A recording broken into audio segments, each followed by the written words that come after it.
Okay. Death. You died does it. I want to change the number. Let me go look it up.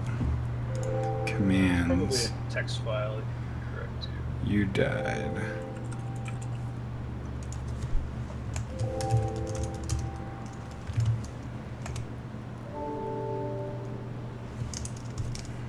Yeah, there's a long thing. If it's you died, I should be able to do it. Okay. It is you died. Hello, Six Gun. Welcome, fellow comrade. Hi, Sornus. I'm sorry you were worried. I have had a very busy life recently. My father-in-law visited on a business trip. My mother-in-law came to help take care of Liz. My brother visited for 2 weeks because he dropped out of college.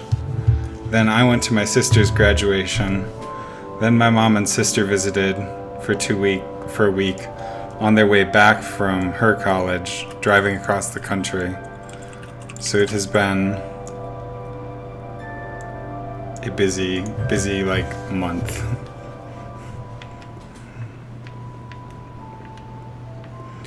Okay, 249 deaths.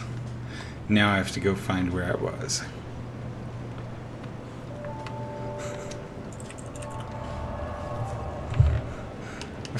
Wait, why?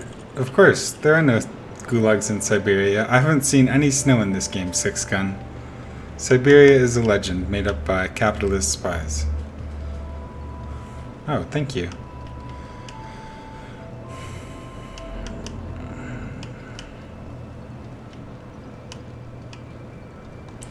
I was in the Huntsman's Copse at the bridge approach.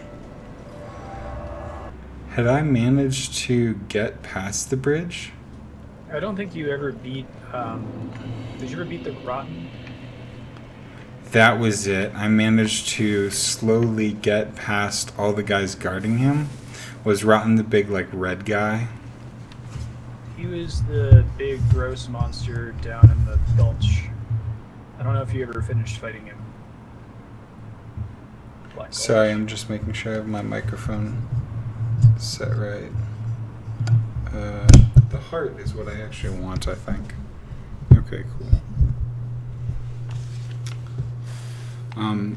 Rotten?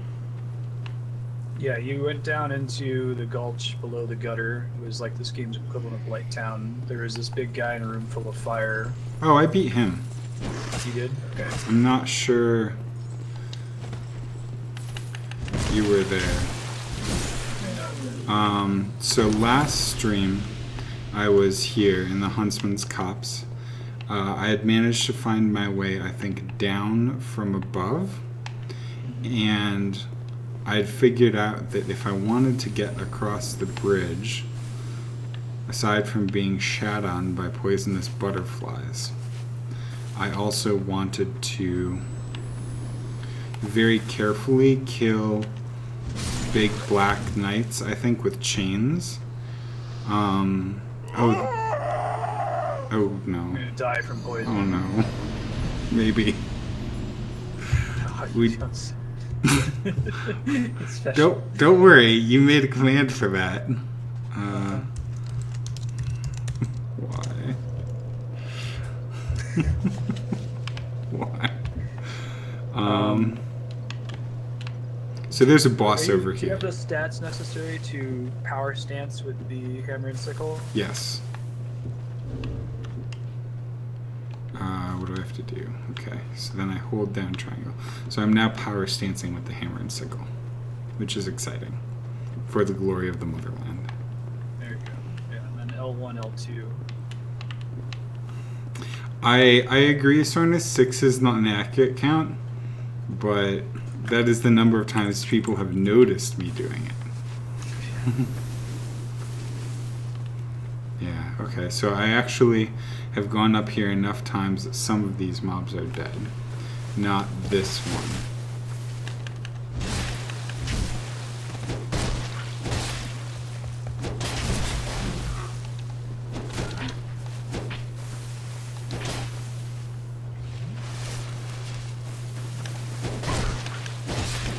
No. Oh. I'm rusty. But that guy has always been a pain with the big... I don't even know what that weapon is called. circle on a stick? Yeah, that's a good question. At least you killed him, so increasing the chance he won't respawn. Yeah, he's been killed a lot.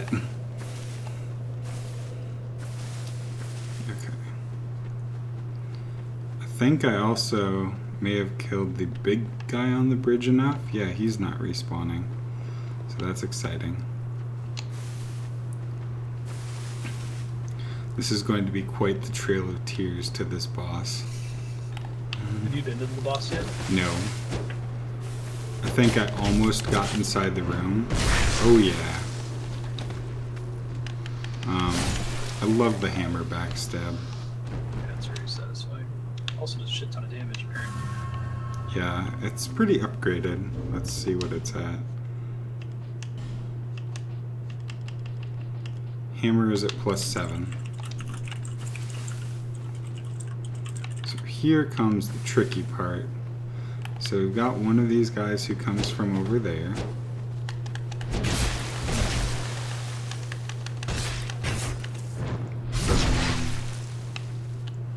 And then there are 4 guys. I don't know what those guys are quite called. They feel like Black Knights to me. I mean, they're not as hard as Black Knights, but they're pretty beefy. And if I pick them up one by one here, I can survive.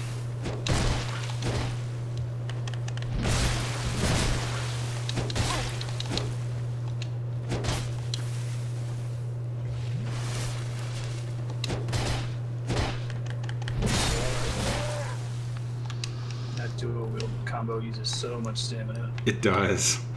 I think that's why I might have been using just the hammer. Like, the dual wield is sick. It's not efficient, especially with the unupgraded sickle. Well, if you were to... Oh, the sickle's not upgraded. Okay. So, if you were to get enough stamina so you could do that twice and then have just enough stamina to shot would be okay. Yeah.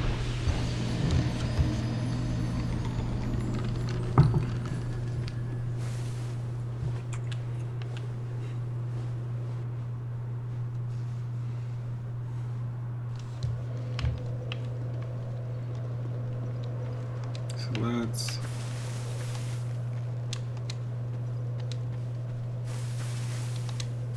For now, put the sickle away. For which 6th gun will probably have me purged. Upgraded one day. Yeah. Well, and I think I have multiple mats to do the 2nd level of upgrading. I just don't have enough of what the Titanite shards as opposed to chunks. Oh.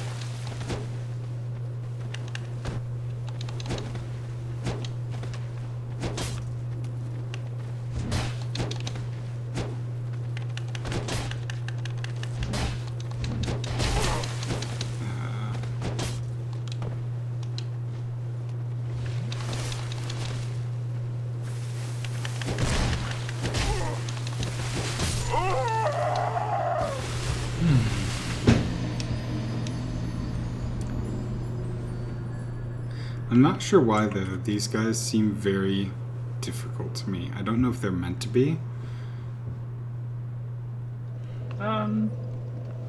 Probably just because they have enough health that you can't kill them before while they're stun locked. Right, my R1 spam doesn't work. Yeah, like if you go in and maybe hit them once or twice and then roll out of the way and wait for another opening, then you could probably finish them off. Yep. But you're short of, you run out of stamina before you can kill them. Yeah. And then you die. Not that Bruski is ever known for being stamina starved. Wow.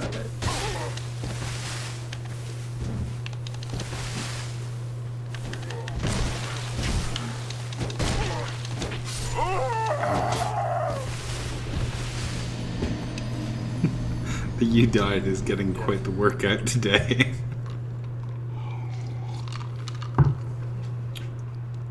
I'm almost to, what's it, 2 to the 8th? Yeah. One more time. 6. It's classic. Well, if you count 0, then you're already there.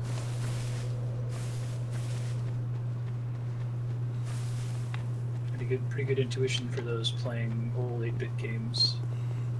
Let's do 56, 65, 536. I don't know what's after that. Oh, I ought to, because it was the gold cap in WoW for a while. It was, whoa, shh. May have just died to falling.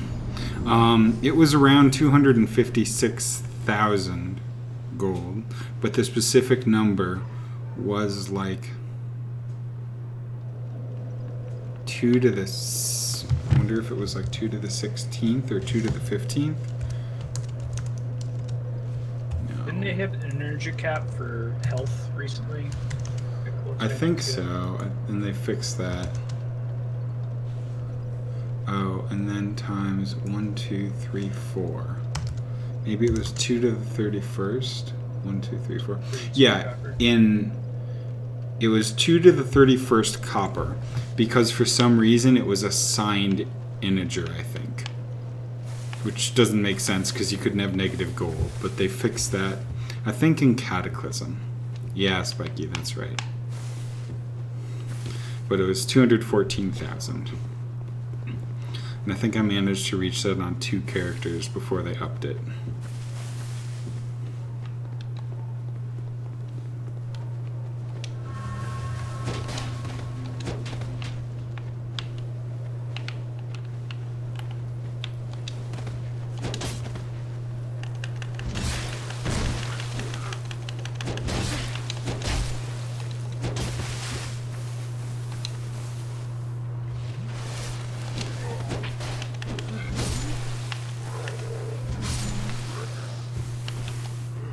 Okay, 1 out of 6 down.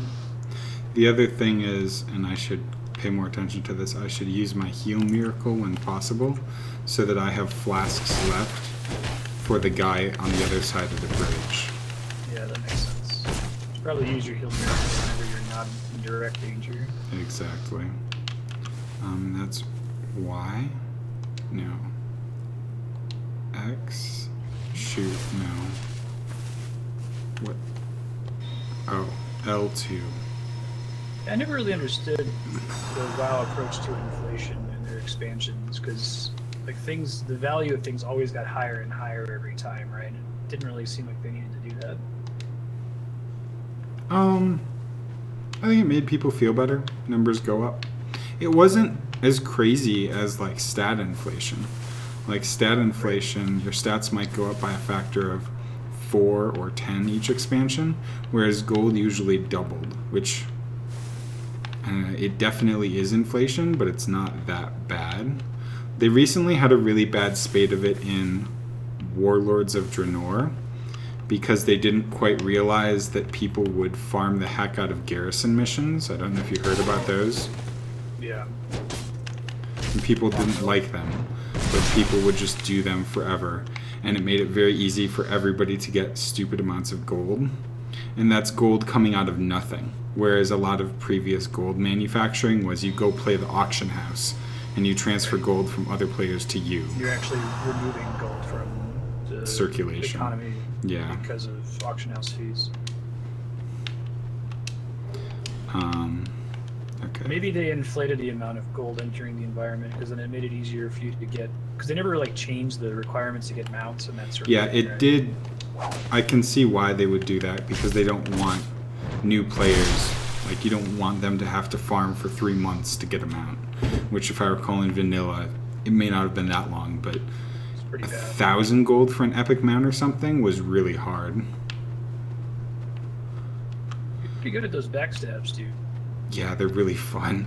I remember I didn't play until Burning Crusade, but then Nodovan lent me like 1,000 gold for my first flying mount. Because on the way up, he had chosen mining, while the rest of us had chosen crafting professions. So he had a ton more gold. Speaking of which, I should text him that I am playing. Getting good at backstabbing is the natural consequence of an enemy having too much health to kill through R1 spam. So I invent a different type of spam. Yeah, I know, it's great. It's challenging to get backstabbed every time. Okay, there we go. And yeah, they probably didn't ever think anybody would have that much gold, but it was interesting because people were hitting the gold cap for several years before they raised it.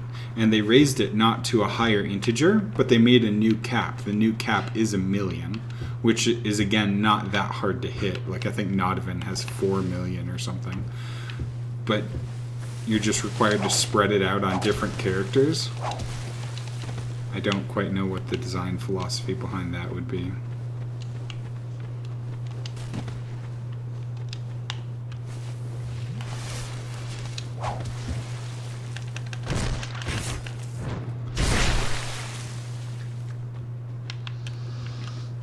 Yeah, are those getting more popular, Spiky? I know that several of my friends have been playing them and apparently having a blast, which is interesting because I would have thought it would have been pretty painful because they haven't implemented most of the quality of life upgrades. Yeah, I would, if they were to do something like that officially, and I know Blizzard probably would never do that. They've talked about not doing it, even though there's a market for it. I think the old school RuneScape approach is a good idea, where you occasionally pull the player base, like, hey, here's a QL feature from later in the real game. Like, do you want this, yes or no? I see.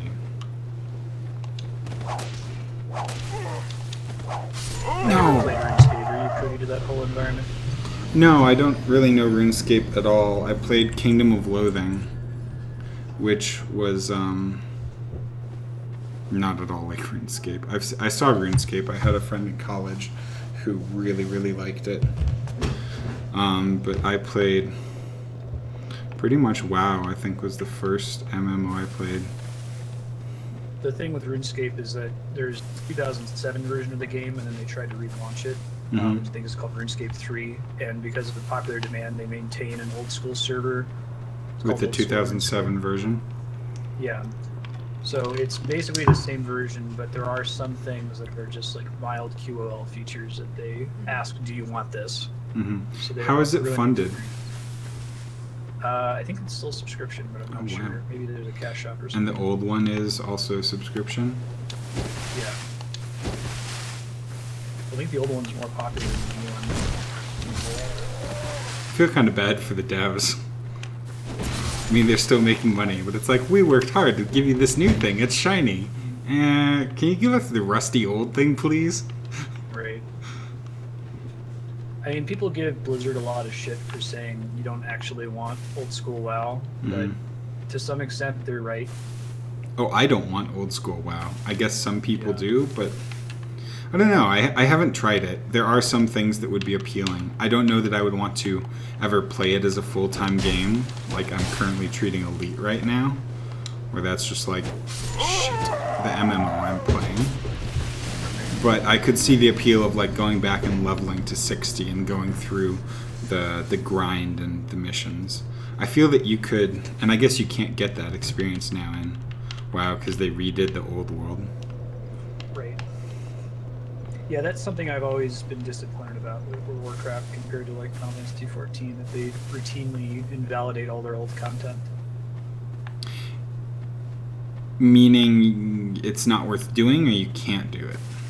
You can't ever experience their old content the way that it was originally intended to be experienced when it came out, because of the way skills are constantly totally revamped and the stat curve is completely changed. Like, you go back and fight Onyxia at higher than the level cap and you can solo her when she was originally intended to be 25 plus people.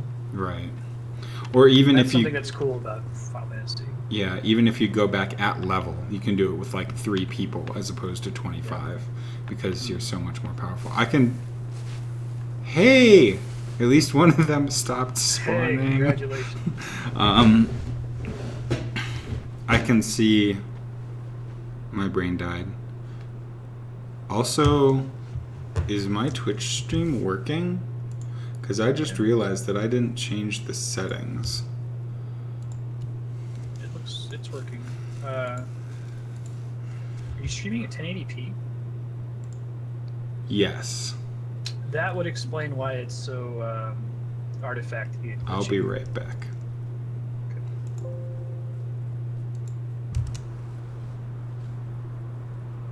Okay, I think it should be good now. That explains two things. One, why my recording of my elite race yesterday was terrible, because I was doing it at 3,000 instead of 10,000. And two, why it wasn't that terrible, because it was at least at 1080p, not 720. The game looks way better now. Okay, that's happy. Oh shit, I am so dead. You were pumping, and you got quality options. That's cool. Cool. Yeah, I would like to try City of Heroes. I guess it's not available at all now, but I've heard so many people say great things about it. It's a cool game. I miss it. Well, and it had the dungeon creator, right? Yep.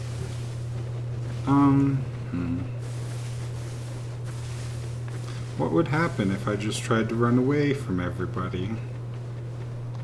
That stage of the salty run back. Just ignore these things.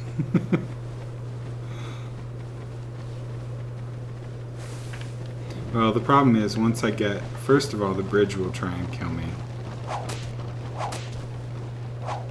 Second of all, there's some dude at the other side of the bridge. And last time I was here, he killed me while I was opening the door. Oh gosh, like so. Ow. I don't remember if he respawns. After you kill him enough? Oh, I mean, I don't remember if after... he spawns after you kill him once. He is red. That gives me hope. Be back in a second. Okay, cool. How did City of Heroes die, Sormus? Oh, answering the question before I asked it. Very good. Oh, damn. That sounds terrible. How long ago was that? Like 3 or 4 years? Is there any fan project to bring it back? Like, I know that I think Star Wars Galaxies and Original EverQuest both have fan projects that are making some decent progress. I wonder if they slammed devs like that, if those devs managed to like extract game files, because I would be pissed off if I were fired like that.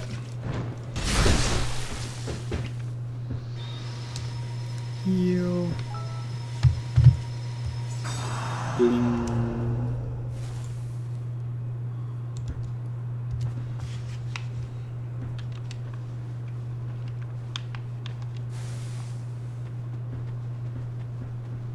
One down, 4 to go.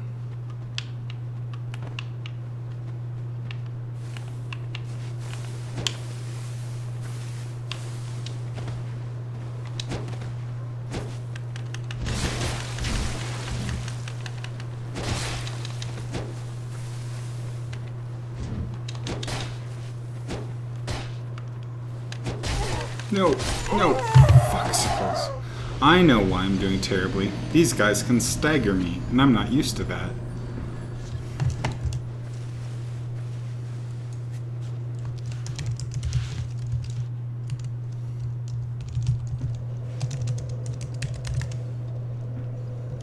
Yeah, this run back does suck a lot. I'm looking forward to being done with it, Spiky. I would like very much to be done with it.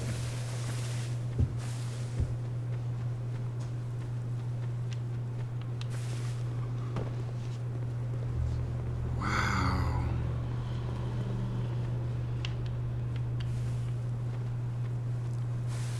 Yeah, that can suck when that happens to games. Currently, a lot of people are hoping that doesn't happen to Elite Dangerous.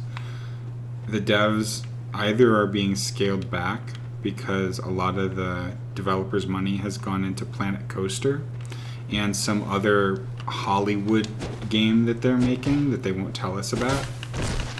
But they released 2.3 like a month or two ago, and they've said literally nothing or almost nothing about patch 2.4, so everybody's worried that like the game's gonna die.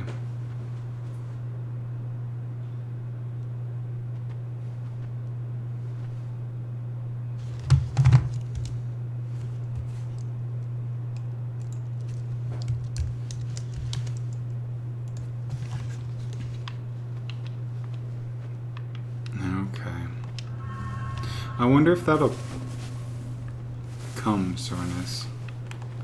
Because I know I originally played Warcraft on a hacked server in my dorm because we didn't have internet. And that thing was rough. Like, there were enemies, but all they used were melee attacks. Like, even enemy bosses and dungeons and stuff, only melee attacks. So it was terribly, terribly broken.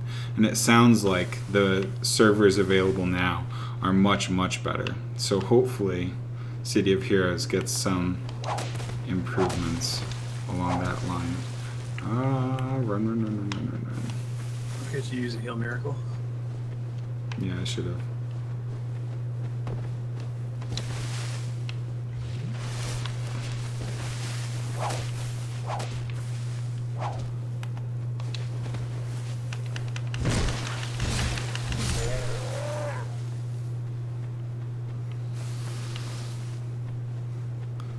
I mean, there were a bunch of devs doing like copycat City of Heroes games. I can think of like 3 or 4 other MMOs that didn't do very well.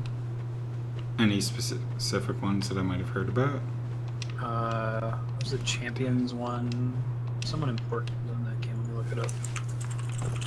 There was the DC Comics one as well. I remember hearing about the DC Comics one. Were any of them at all like as good as City of Heroes? Did they emulate just the, I don't know how to say this, the setting without emulating the things that made City of Heroes good, like the gameplay elements and stuff? Pretty much the problem, yeah. Okay. I'm not that surprised.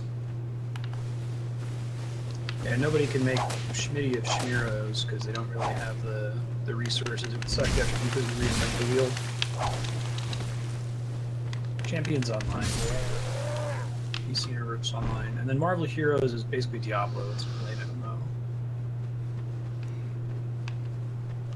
Yeah. One of the big challenges, I think, with making a superhero MMO is that, like, it's really hard to make a cast of characters that's not just, like, you know, the Schmolk and Schmor and Schmiderman. Right. Like, And how do you let people like customize their hero without being super OP or super generic?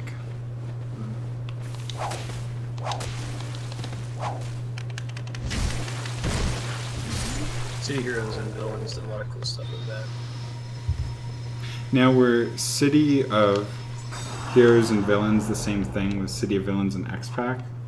Yeah, it was an expansion where you didn't play as heroes anymore, so it would be like introducing the Horde in an expansion. Oh, wow. Okay, so you could... That's crazy. It was super cool. I think they did... I stopped playing after the City of Villains expansion, but I think they did one called like Going Rogue, where villains and heroes could work together or switch sides, so you could have... Like, there was a villain class called a Mastermind that was really cool. It was like a pet job where you didn't really have that many powers yourself, but you summoned like 20 ninjas or 20 demons or whatever, and they just did everything for you. It was pretty cool. That'd be really neat. So this is Undead Purgatory. Oh, hi. You were gonna try and backstab me, but I stopped you. Weakness. Parry, stun, and stab.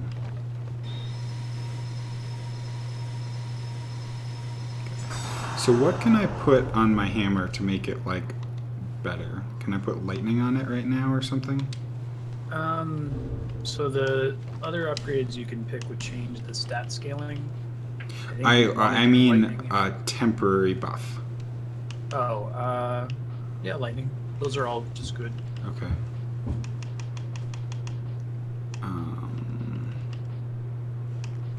Apply lightning to right hand weapon.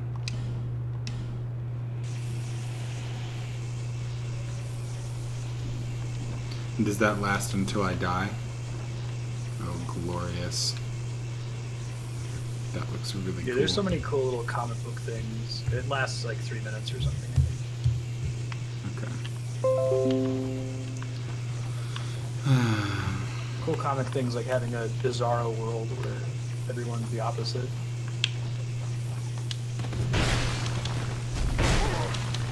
Gosh. Automatically, you double your cast of characters by doing that, right?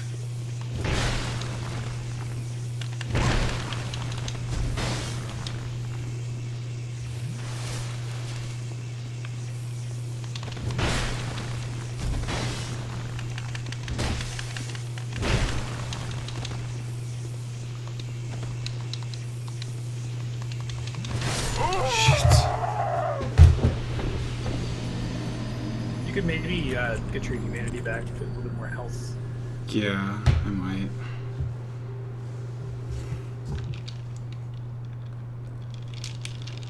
I can get my humanity back by burning a human effigy. Using a human effigy. Okay, so I should do it after I've killed all the dudes. Maybe. I mean, you'll benefit from the increased health on your way there, since now all your healing abilities will be better. Yeah, but I'm just not willing to believe that I'll make it there on my first try. You'll be I more don't likely have to make faith it there on in your first myself. try if you have more health. But what if I waste my effigy and die to poison?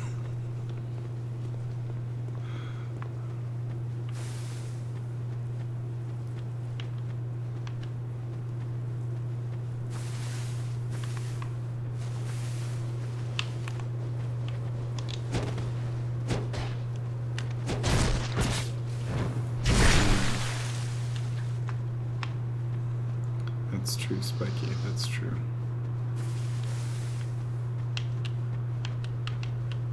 Yeah, it's a lot of health. Missing.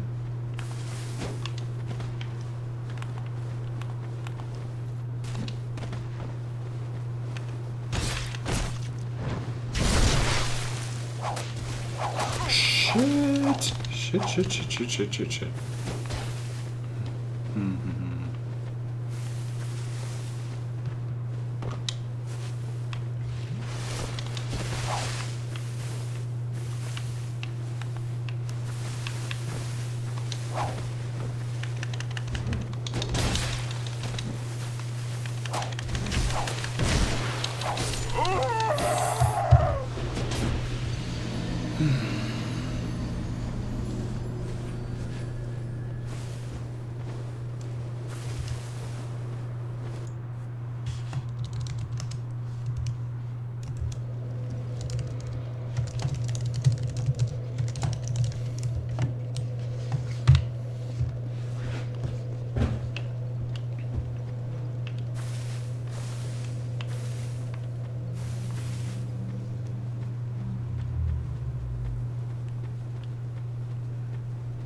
Are any of those, like, other superheroes, MMOs, do they have high sub numbers right now, or are they sub games? I don't think so. They are almost all sub games. There's a race to fill the void right now, and it's fracturing the community a lot. The void of... Not having a good superhero MMO anymore now that Okay. superhero is gone. But that was 5 years ago? Or have they just been trying since then? Ish, yeah. Guild Wars 2 died. Guild Wars 2 Guild Wars 2 died? not dead. No. Guild Wars 2 came out and didn't make as much money as NCSoft wanted it to. And Okay. people tend to think that's the reason why City of Heroes got canned suddenly. It's doing fine, it's still Okay. around, but Their combat system looked really cool. Was it? Do you know? yeah, I played it shit ton of Guild Wars 2. It's a much more important game than it is a good game because it's fundamentally changed how every other MMO has worked since then. I don't think it delivered as well on its like pre-release promises of killing everything that was wrong with MMOs at the time, but it certainly tried. Got rid of the Trinity. Probably shouldn't have gotten rid of aggro mechanics. A Yeah. lot of aggro mechanics is being connected to the trilogy, or the Trinity rather.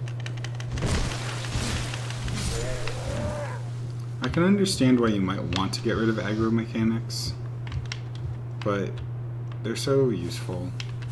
And They're I what think make kind of raid interesting. encounters work. Right. Everything in the design space of a raid encounter is built around aggro.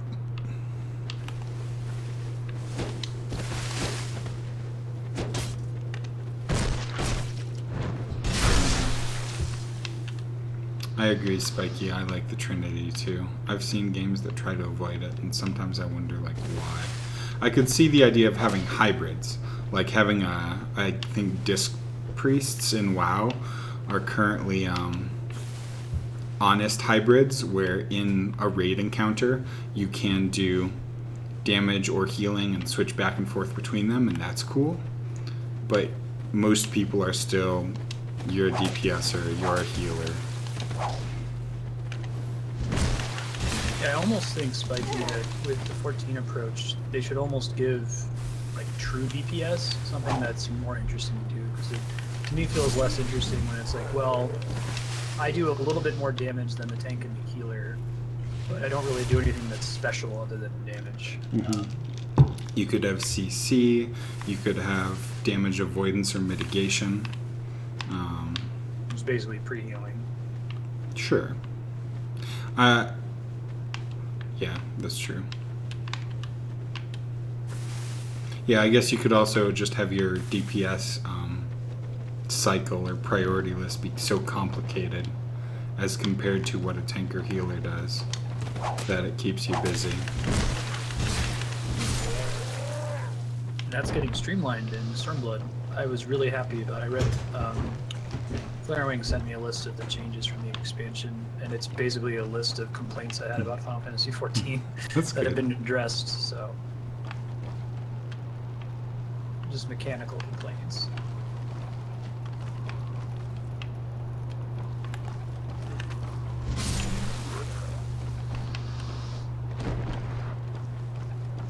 I think that game would be a lot better if it had been developed from Yoshi P from the start and not built on the corpse of an older game, because they're having to spend so much time like pulling shit out of the spaghetti that is 1.0. Right.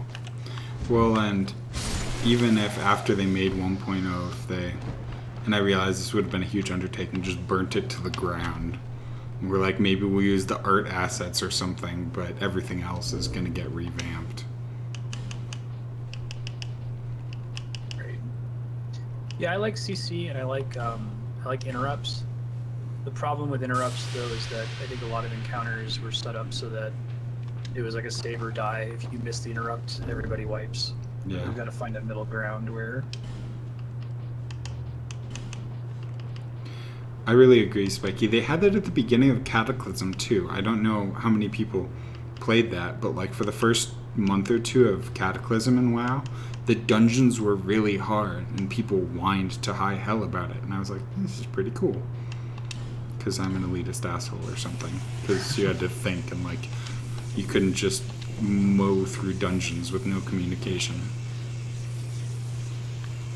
I think the reason they got rid of CC is that CC creates a situation where one person can fuck everything up for everybody.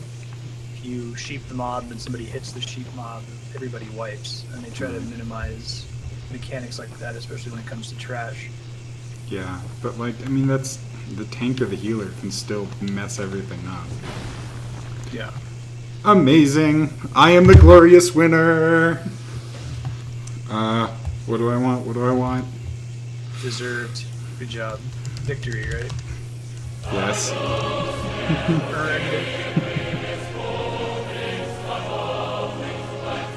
It's all because I used that human effigy, right? You still have any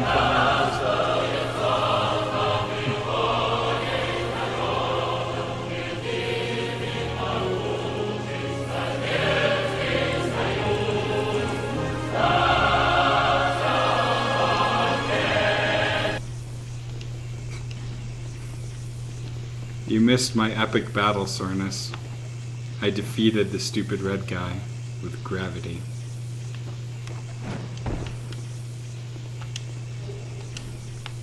Fire Seed. What does a Fire Seed do? Upgrade my Estus Flask? No. Damn. There is a Estus Flask upgrade in Huntsman's Cops, though. I don't know if you found it. Okay. Check for it later. What does the Fire Seed do? I probably should have healed before, Oh no! No. I did make it to this guy like once. Oh gosh. Jeez. Oh. Upgrades the pyromancy thing. Oh, that's cool. Don't just do it with souls. Oh, nicely done. Falling off the edge. Yeah. Hey, I didn't get hit by the boss. There is an Estus flask shard on a body near the lever that opens the shortcut to the boss gate. You might actually have it on you already and haven't turned it in. What's it called? Estus flask shard. I may have turned it in.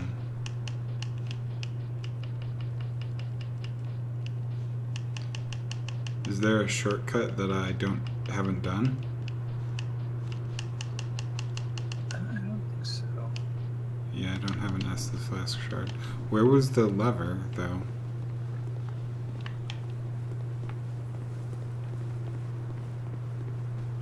Might be.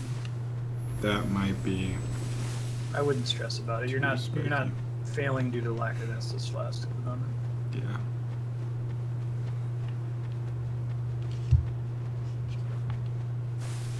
Actually, I know where it is, so it's elsewhere.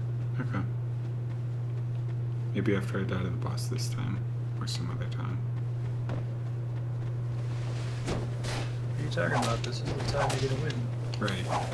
I don't even know how to hit him.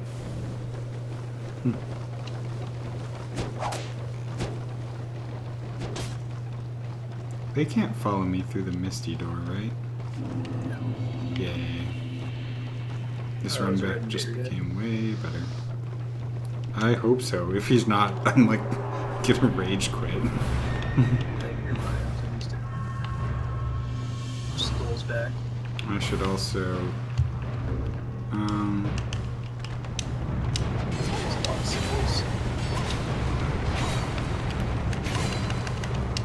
oh my gosh. Yeah, those souls are gonna be hard to use.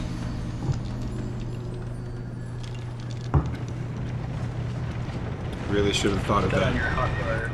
Right, right.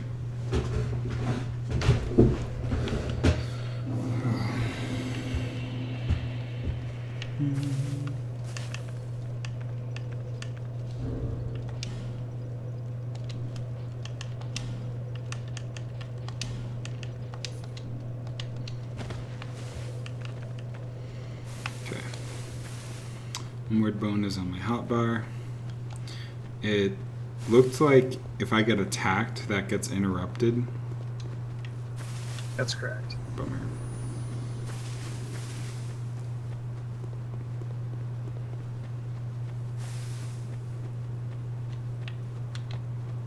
The skeletons are pretty slow though. You can dash in and grab your. Souls.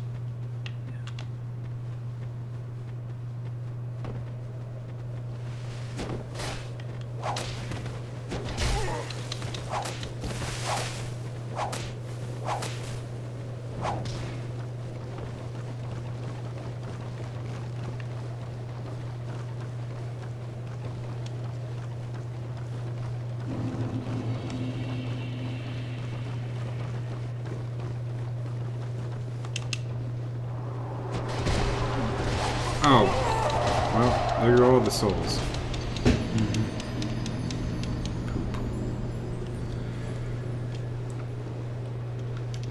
I don't have to worry about them. Yay! Question mark, question mark.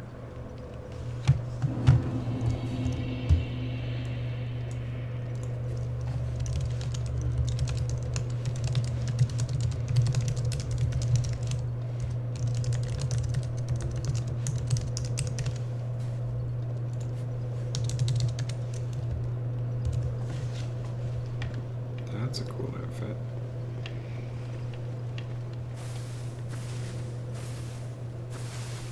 So is Storm Guard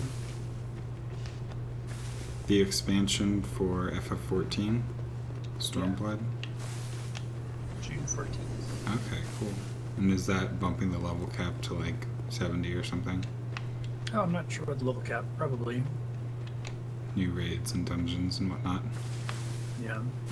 Cool. I'm probably gonna get that jump potion for Sailor Dan as well. Oh, nice. Did he play it much? He would stop playing for exactly the same reason. I see. I'm glad to know I'm not alone, I guess. No, it sucks. I only did it because I was streaming it. But then you had a bunch of fun at level cap, it sounded like. Dude, the game's really good. It's got this really shitty part. Swaggy describing it as anti-DLC is really interesting. Like, pay us money to remove part of the game. Yep. Okay. So, any tips on, like, how to fight this guy? Because, as far as I can tell, I smash skeletons and then run away from him. This boss is sort of a puzzle boss. Okay. Better boss than Chaos was in Dark Souls 1. Okay. Let's see. I should heal.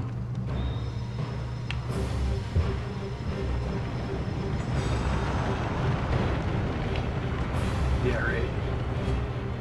They would have to spend probably an entire expansion cycle disentangling the main story from all the unlocks. It seems like it's really built into the entire game system.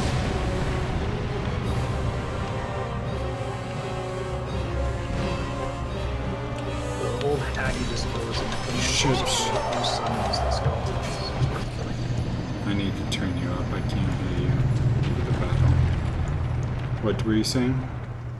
The old hag lady you killed is a necromancer. She resurrects the skeletons when they die, so it's worth killing her before you mess with the skeleton. Is there only one of her? I think there's a couple. Boo. Okay. I'm not even sure about that. Oh. Yeah, that solution, that's true.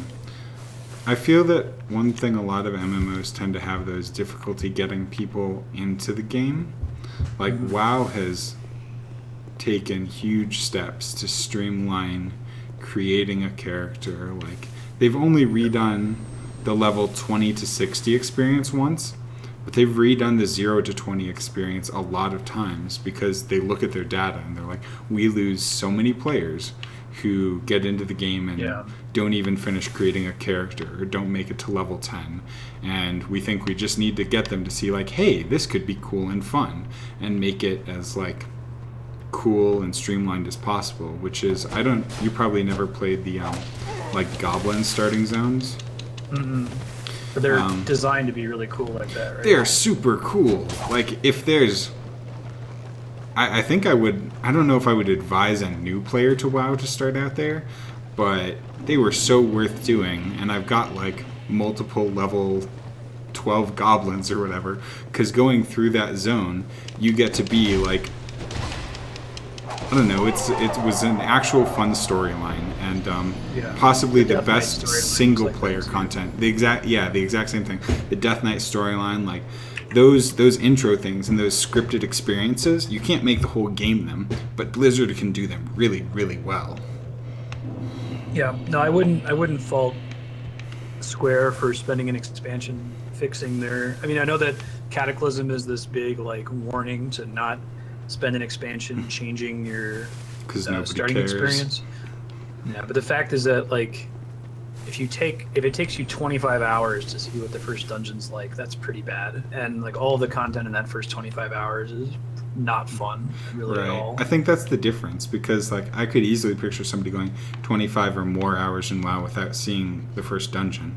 But I wouldn't be like, and that's terrible. I'd be like, but look at all the fun you're having. Yeah, right. And you get, like, it feels like this big world, and you explore. And that's one thing I have not gotten out of Final Fantasy XIV. Maybe because of their travel system or quest system, it doesn't feel like a world at all to me. It feels like a series of places I teleport to turn in exclamation points. And maybe that's a quality of life problem. Because, like, even WoW has like birds that you physically travel on, and you have to watch this cutscene as they fly through the world and cross zone boundaries. But the fact that you can teleport everywhere, and there's no reason to walk places. Right, and especially, like, when you come across a new continent. And what's interesting is they're pushing back, like, allowing flying more and more.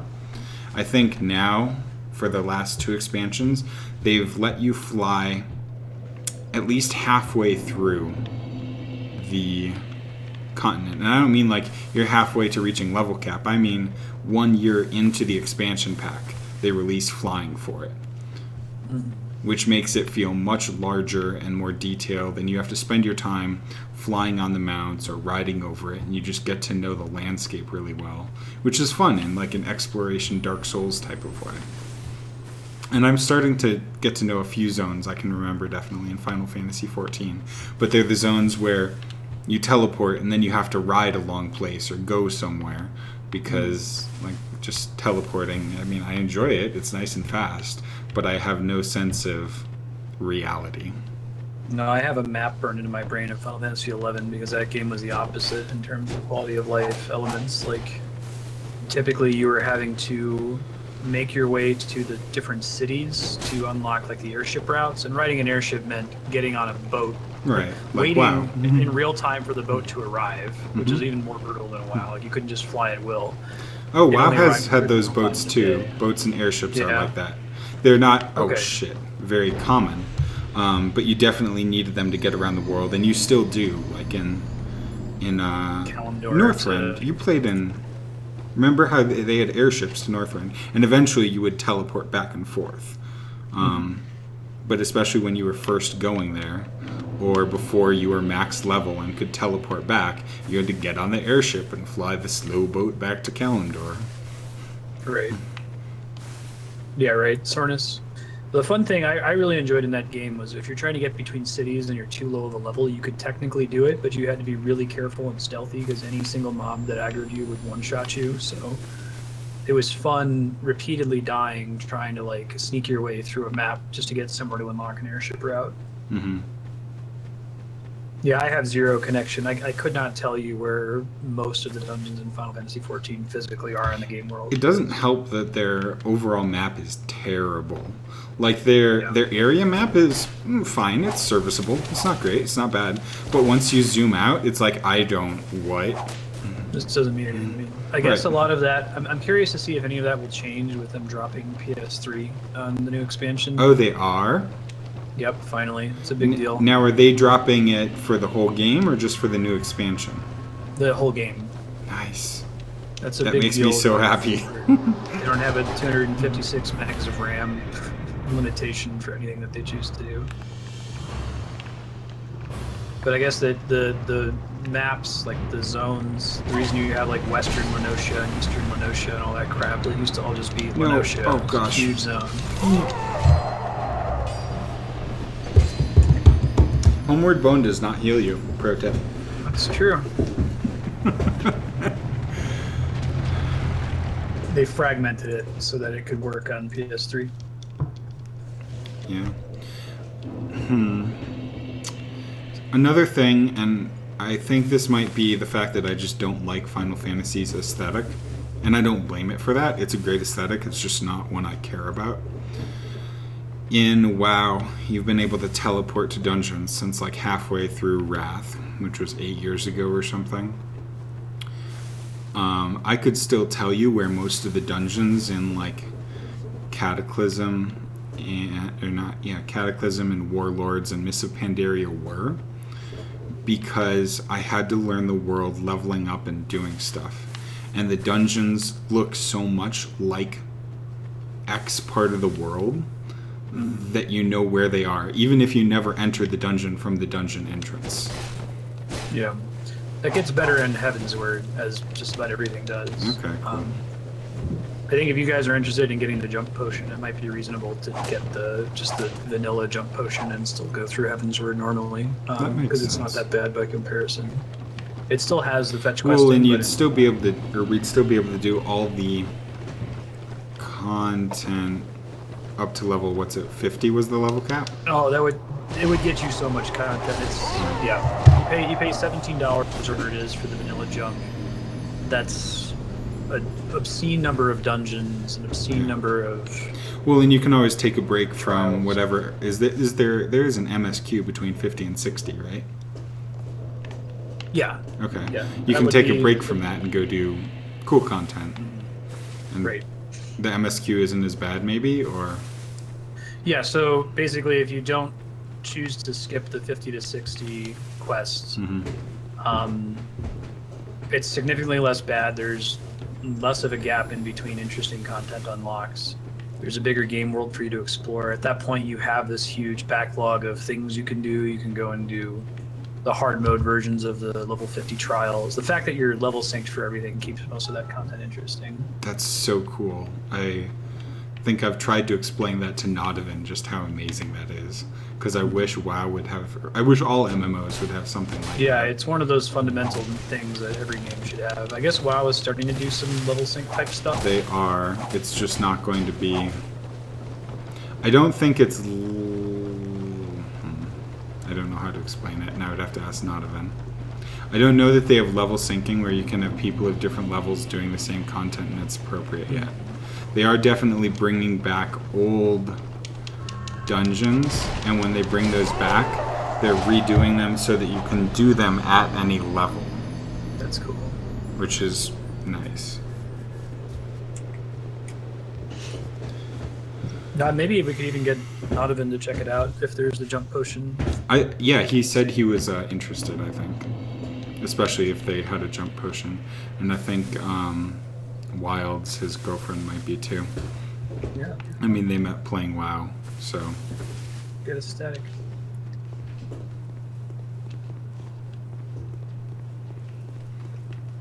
Yeah, no, Yeah. City of Heroes invented the sidekicking system. That's why it's even called that, because it was a hero game. Yeah.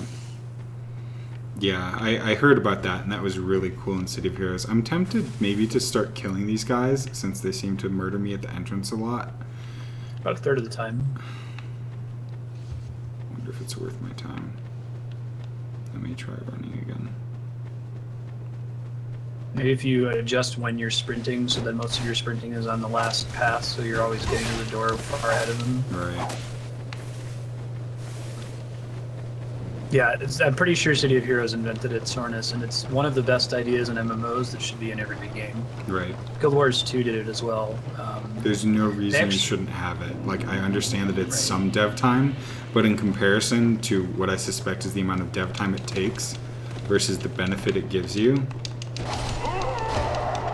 Guild Wars 2's beta actually had unlimited sidekicking where yeah, so like the way you ran that time was the exact opposite of how you should do it. You had depleted your stamina right outside the fog door and weren't able to run anymore.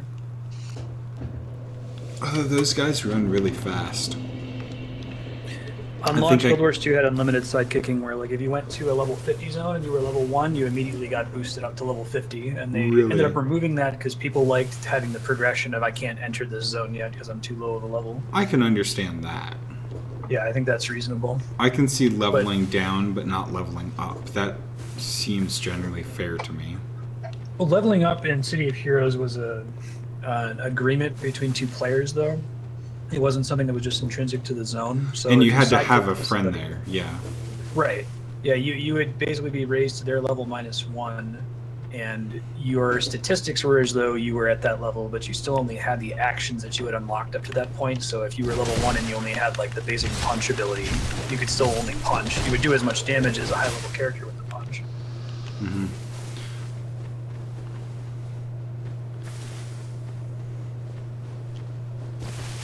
Unlike, oh my gosh, I've still got my homeward bone on. If you know what I mean. You should just take that out of your bar, man. But then last time I needed it. I shouldn't. I will do that. It is excellent advice.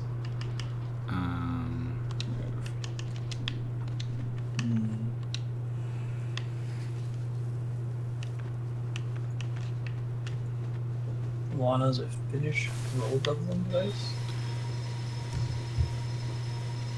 Fish trap made of sticks. It's clearly the actual intent behind this character. Hi, Johan. How's it going? Oh, okay. Are those related? He's just calling out the back of your character's name as Lana. Right, no, I meant are the two things related to each other?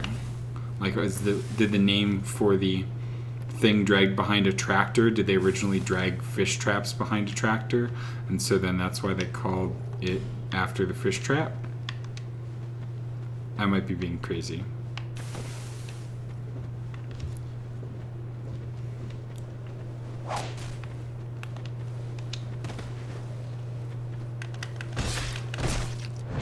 Boom. Hi, my wolfie.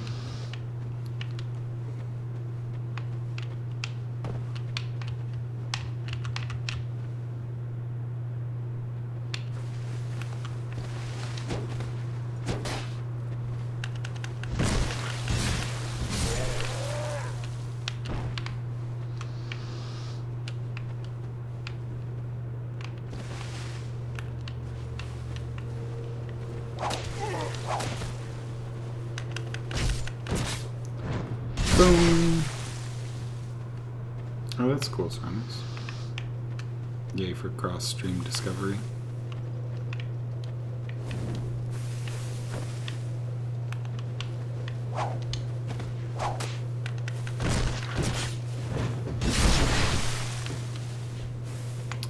Backstabbing for the win. Very pretty.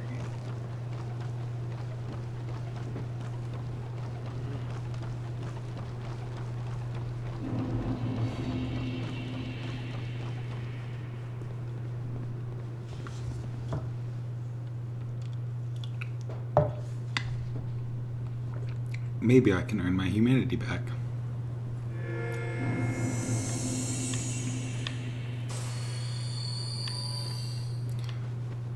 Do you remember how I just... There we are. Oh well, they're already running. Oh, I didn't realize you were putting down a summon sign. That's Yeah, I just good did it. idea. I would like my humanity back, and people deserve help with these jerks.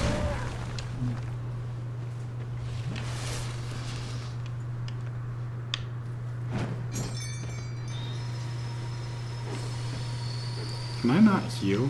Oh, I can. You can. Okay. Cool.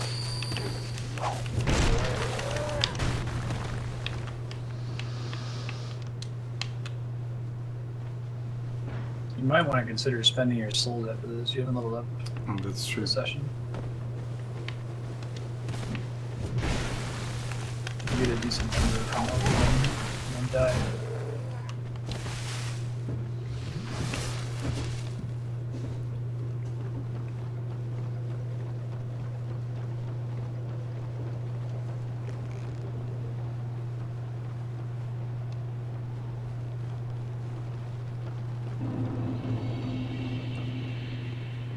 You see the post on Reddit about how like TikTok sounds right in English, but talk tick sounds aberrant. No, but that sounds fascinating. Pretty sure it just says that if there are 3 words, the order has to go I-A-O.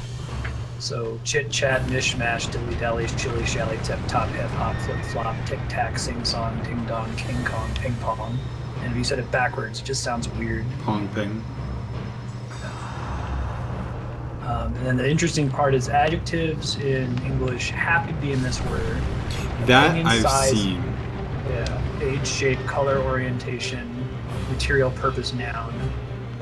So you And can have a Token lovely had little something like rectangular green dragon, right? Yeah, exactly.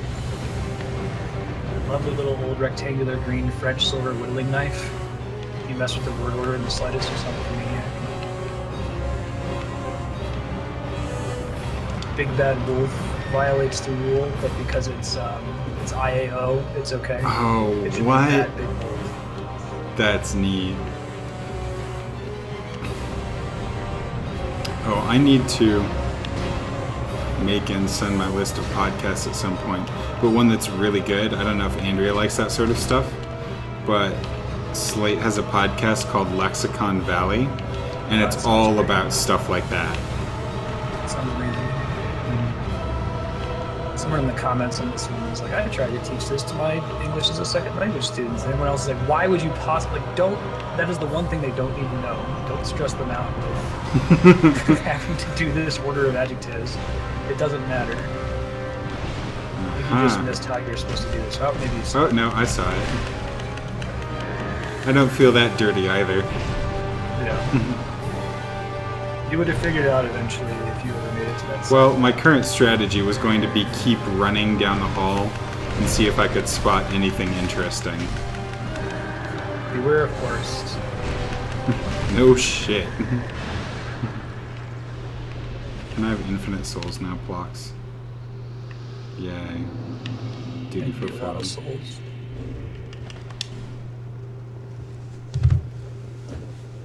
That was exciting.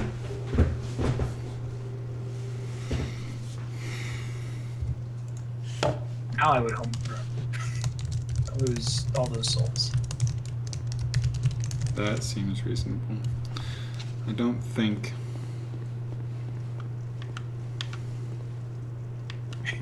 Get some stamina.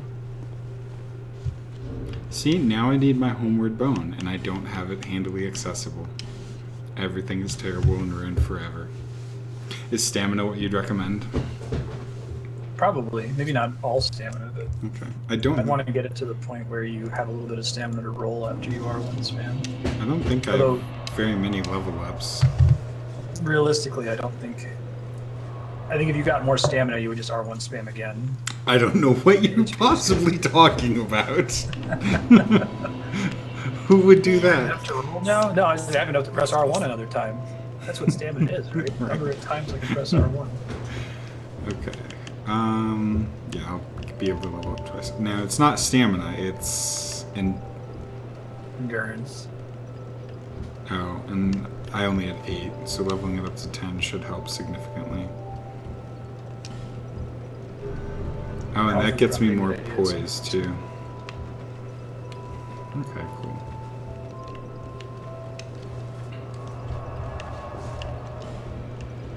I hear you getting ahead, Sornus. I gotta do my Monster Hunter and Breath of the Wild reviews. Probably stay up and work on those tonight. Hey, Felthorn, how's it going? Playing some Dark Souls.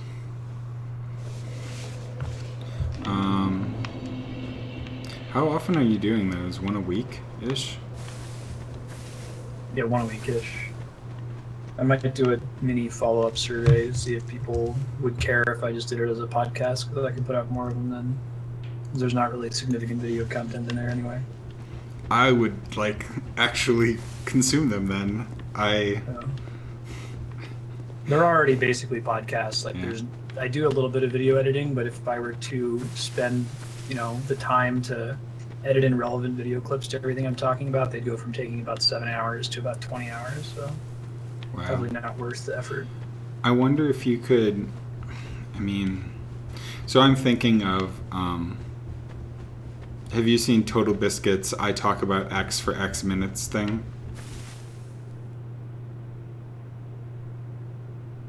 No. Is that basically what that is? That's basically what that is. I remember the first one I watched were my thoughts on Mad Max and reviewers, and it was him talking for 25 minutes about basically how reviewers value their time more than players, and lots of players like the fact that Mad Max had a bunch of fill time. But he just has these, and he'll release maybe 1 a week when he's doing a lot, or 2, or none for a month, depending upon how he feels.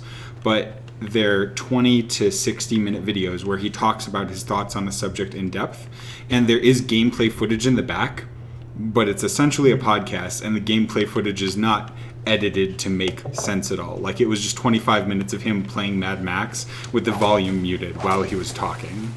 That's basically what my review videos are. Okay. Why does that take so long to edit then? Because video editing is hard. I agree. I have tried it. I have failed miserably many times. It takes me 7 hours now, and if I decided to make it relevant video content, it would take me 20 hours. Relevant video content 20. Okay, yeah. I would totally not do that. I personally would love for it to be audio. I assume that there's a reason that many people don't do that. I think because they get revenue from YouTube. I guess since you're primarily doing Patreon, that might not make a huge difference. I don't care about that. Sometimes it's nice in the spoiler section because I'll do some mild editing of here's the scene from Life is Strange that I'm talking about. But yeah. Well, I will happily take a survey, but no, I'll see it out after I respond to the listening one. It'll just be on that. Yeah. I could probably do 6 a month in that case. Yeah.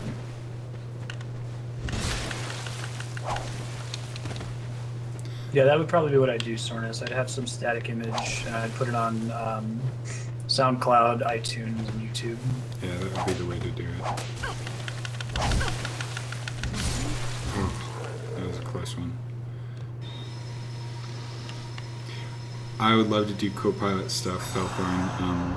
Maybe when my toddler's napping this afternoon, I'll be able to hop on Elite. I kitted out my Imperial Cutter with a bunch of turrets, so I can have a co-pilot. Is that fun, the co-pilot stuff? I have no clue. Okay.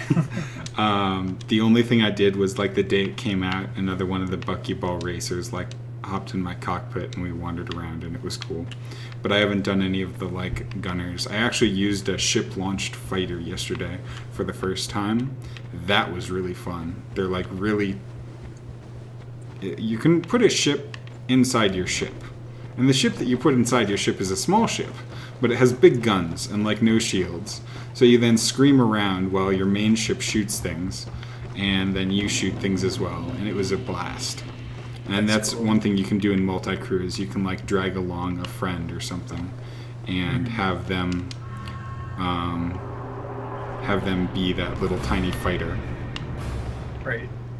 Don't forget to use your Hail Miracle before you go into the... Never mind. That would have been a great idea. I'm now trying to figure out... Yeah.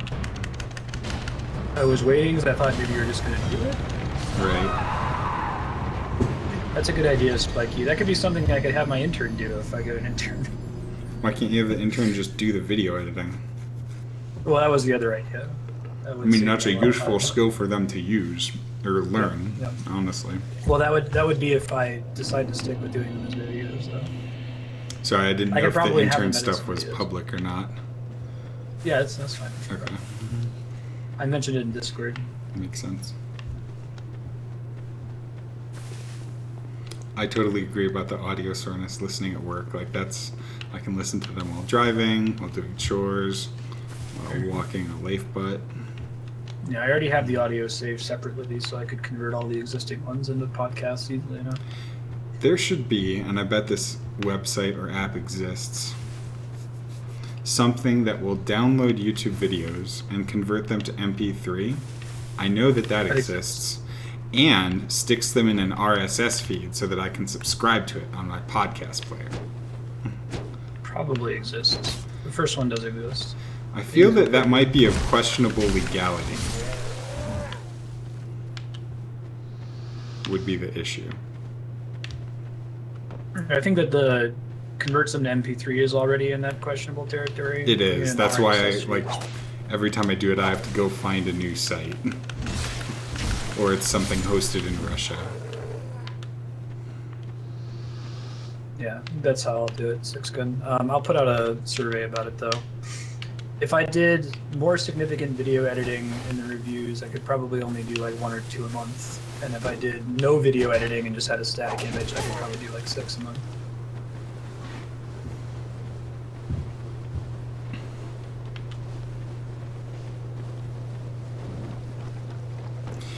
One thing you might think about, which goes against what I would want, but might be helpful for you, you might get more discovery on YouTube than with a podcast, depending upon whether you're going, again, for growth versus sustainability. I'm not going to get any growth from review videos. I think that's just for the existing community. Do people not, like, use them, or what? What's the issue with them? Or why would you get No one's going to discover and watch a 30-minute review video from a rando they've never heard of before. Okay. That's true. I forget how many there are on YouTube these days. And I also have the bias where I sometimes look for tiny little games where there are only a couple Let's Play or YouTube videos. I guess that might be an advantage. If you're doing some of the more unknown games, you might actually stick out. Yeah. I don't count on review videos being a significant source of walking traffic. Right.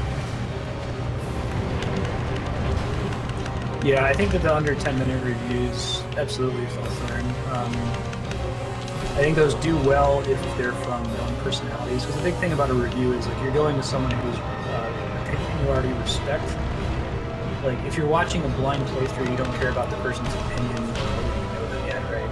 you're interested in seeing someone new play a game. So that is a potential for walk-ins. But there's a reason people will look for like PolarBruski's opinions or Crip's opinions as opposed to rando. Yeah.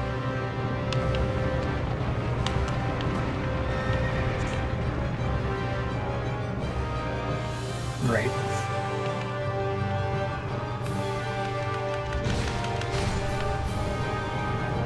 No, exactly. It's just a reason why it wouldn't be a growth potential.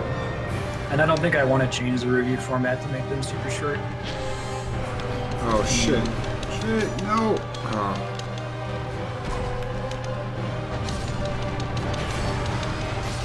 Oh.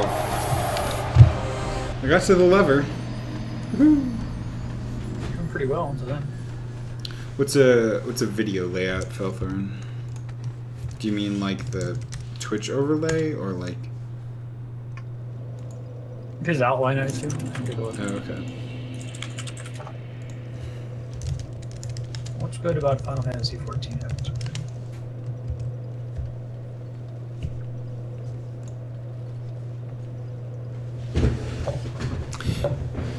Yeah, I agree, Spiky, that those sites are sketchy, but it's specifically the throwing MP3s onto a podcast RSS that I want.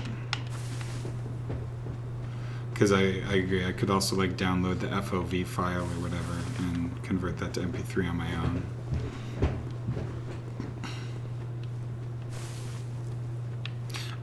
Okay, I understand what you mean now, Felthorn. Yeah, like outline. Right. I see what you mean, Felthorn. I was watching, he did a What's Good About Final Fantasy 14 that I thought was pretty solid, just from skipping through it there. What are you doing like outlines for your videos? Or reading Yep. from them?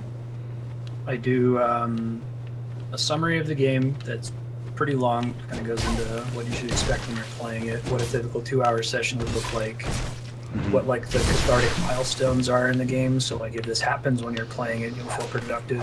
Dark Souls, beating bosses, right? Right.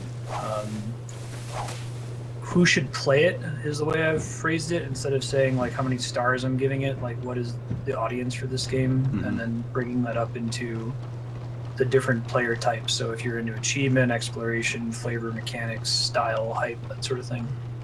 And then things I thought were strengths for the game and things that were opportunities for improvement. Makes sense. Oh, fuck. Fell down again.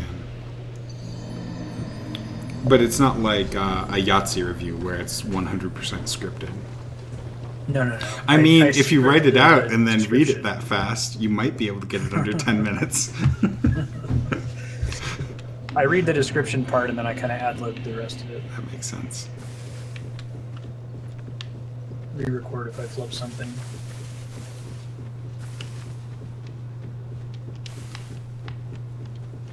Yeah, no, I agree, Sornus. I'm okay with like embracing the long form approach, knowing that it's not the best way to get the most people to watch it, because I think sustaining the existing community is about the 40-minute diatribes, right? So Exactly. okay with that. And it seems to have worked out pretty well, like with the patron subscriber compared to viewer number stuff. Yeah.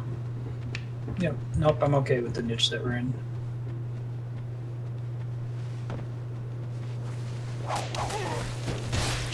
Oh. Yeah, no, that's very possible, Felthorn. Spiky mentioned that I could have like timestamp links on the podcast if people were just interested, like they want to skip the description part and jump to the part about who I think should play it. I'd probably continue to do that. That's easy enough to track. Also, podcasts are expected to be in the 30 to 60-minute format anyway. You don't really want to do a 10-minute podcast. So. I think there are some that are pretty successful, but they specifically bank on being, we are a 10-minute podcast. Come on. No. I also worried that I'd run out of games to review. I mean, how many have you beaten? Isn't it like 300 or something? Yeah, but if I do 6 a month, and then That will only last you for 4 years. yeah, because I don't beat 6 a month. That's right? true. Wait, 70. Okay, yeah, that would last you for 4 years, including however many games you've beaten in those 4 years. Right. I think you're okay. Yeah. Yeah, that's true. Start getting into the dregs, though. No, it would take you 4 years to do the number of games you've beaten in how long? 3 years? Yeah. So you're already never going to finish, even at 6 a month, assuming that your pace stays consistent. I would eventually run out. I would eventually have more reviews due per month than I'm beating games, but it would take a long time to get to it. I don't think so. Like, if you've beaten 300 games in 3 years, you're already beating more than 6 a month. I'll give you the exact numbers here.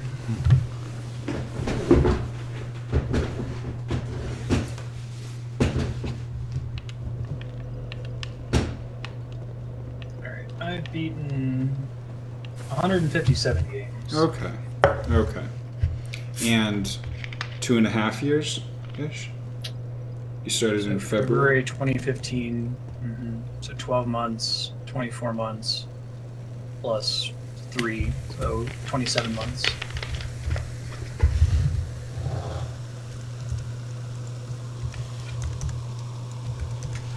Okay, so 5.8 a month. Which means if you did 6 a month, you would eventually run out, but maybe not before you died. Yeah, sure. Since you're getting like 2.2 a month. Not much, Nodovan. It seems like a really high number of games to beat per month. Sorry, go ahead. Yeah, that's fine. Pretty much have been doing a salty run back the entire stream. It's a good one. It's teaching me to be somewhat better. You're making progress. You got a couple level ups. I got a couple level ups. I helped somebody beat the boss. I guess I can do that. I can put down a soapstone in case somebody wants help again. Yeah, so Felthorn I know from a while back at the end of Mists of Pandaria and the beginning of Warlords of Draenor. He was in a WoW guild with me. And he ended up being an officer in possibly one of the most chaotically run guilds ever with me, for which I am sorry. But we had a good time until it all fell apart. And he's played Elite Dangerous with us, so that's cool. It is definitely Mark's assault, not event. And he's running a game store in California, or opening one. That is true, Felthorn. It felt bad to me because I was trying to hold it together, but it wasn't actually that bad. We did some cool stuff.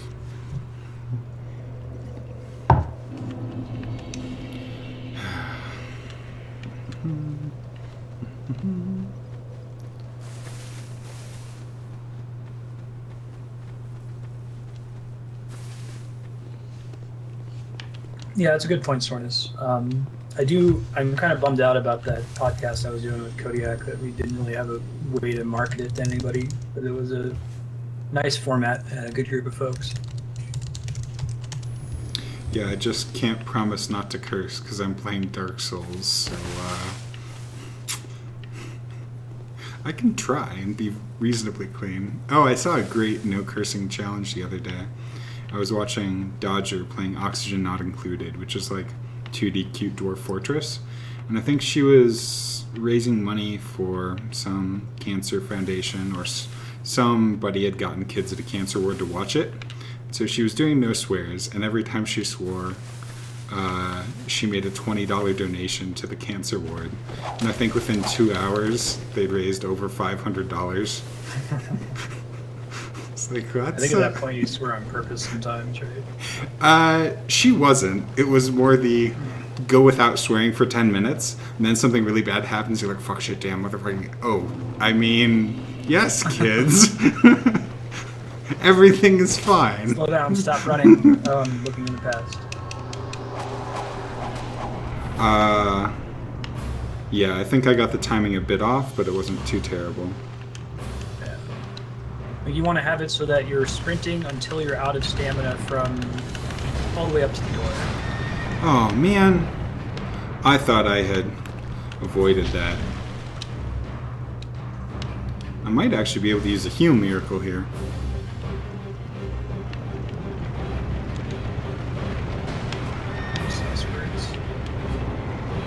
Yeah, oxygen not included. I got it yesterday, not even, and played it with Puzzled Kiwi for an hour last night. We were both having a blast. It's a really fun game. I suspect it's much simpler than Dwarf Fortress in the long run, but it captures a lot of what is fun about Dwarf Fortress.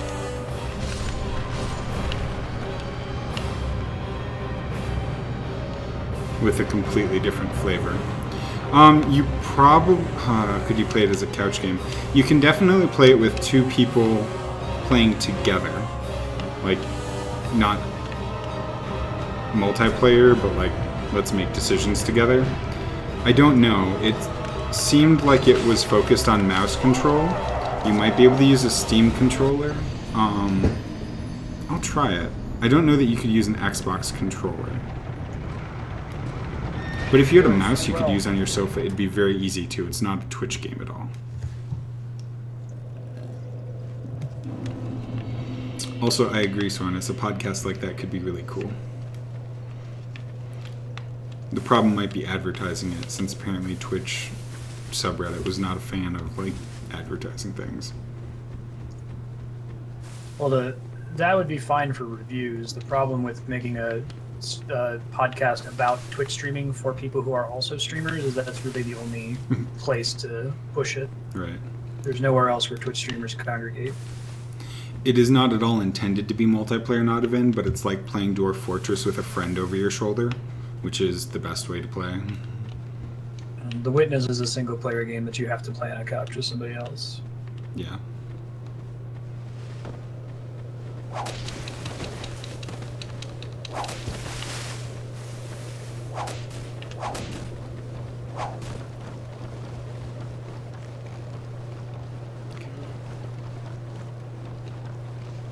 So I stopped running now. I'm going to start running now. And they're talking about converting my video review format to a podcast.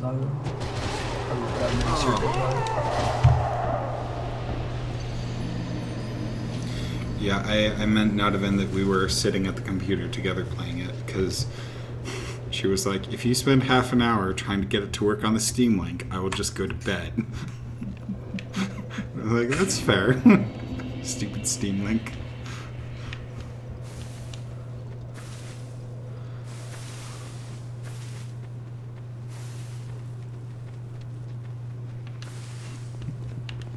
See, and here not of it is the opposite of me.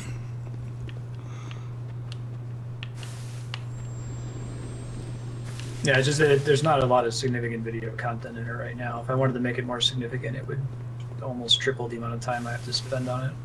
Video editing sucks. Yeah. I've learned that. Imagine you go like, you know what? I'm talking about the specific scene in the game. I want to go put that scene in here. So go find which of your, 10 5-hour videos has that scene. Scroll through that scene until you find where it is.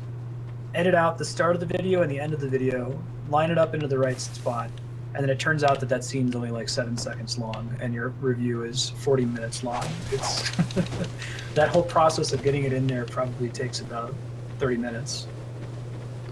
Is there any easy video editing software? Is it all just hellacious to use? It's hellacious to use. The problem isn't so much that the software isn't helpful, although that doesn't help either. Like the software I use, even with my beefy computer, getting that file in there, reaching the part that I want to reach, and then splitting out the parts I require, there's so much loading time that takes place there. I can't just like seamlessly jump to it. But it's just the fact that the idea of editing together a video is a complicated process. Yeah, but I don't know that no matter how fast your software is. That's true. Nadavin, we've been talking about it, and I think that if it went to a podcast, he'd still have a video on YouTube. I don't know if just have a static image. Right. Or just have a picture of the game logo and my stream or something. I need to turn that up. What was that? That's an Ogbot. Okay. Beware of horse. Seriously. Seriously, beware of horse. That thing is... You've pulled the lever once. I have. And now I'm invaded by a dark spirit. Yay! Oh, that's fun. Must be a real player. Yeah, real player. Where? There you are. Okay.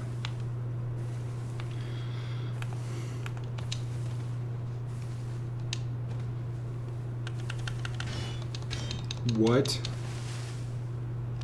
You're like, do you actually watch it on YouTube now then? Because it would be exactly the same thing. You just wouldn't have, you know, a sped up video of what I'm currently playing.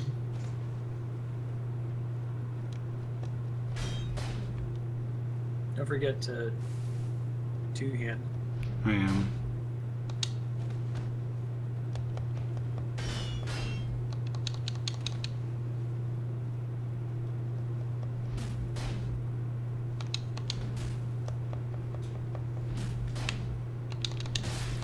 You space out.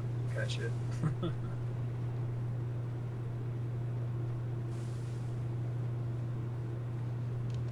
Well, I could probably do it with just a sped up version of my playthrough, but not like editing in the little overlay that shows what section of the review I'm on, or...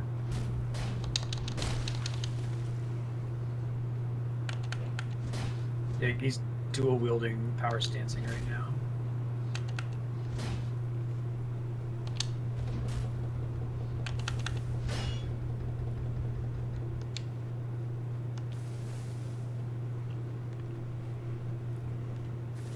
Well, this is boring.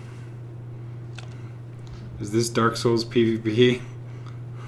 This guy is really, he's trying to bait out a parry from you. Oh, is that like what his entire build is based around? I think so. Too bad for him, I don't know how to parry! What? Psyched you out, motherfucker. This guy's a lot less aggressive than I typically see.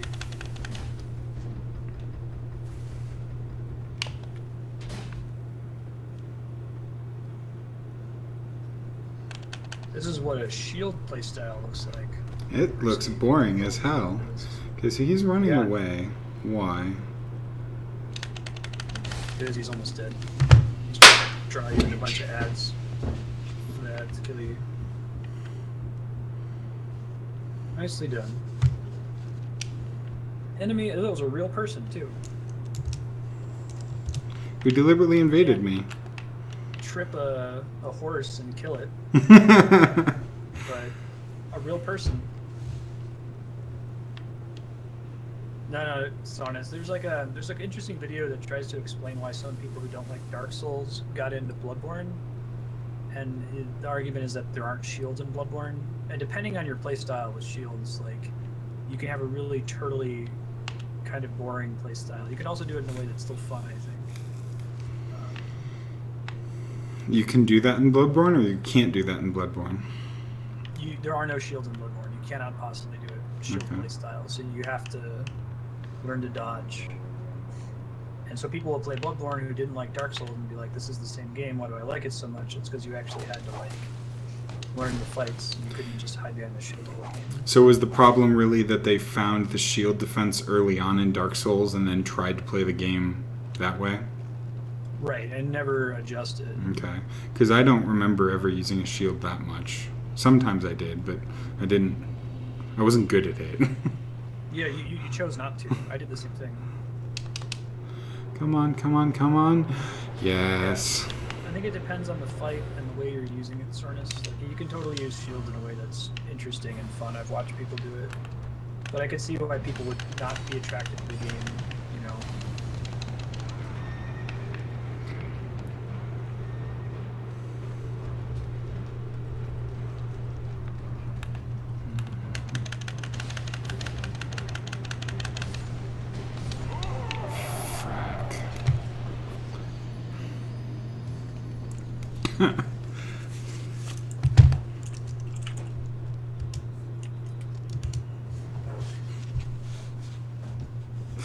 That's a good point, Felthorn.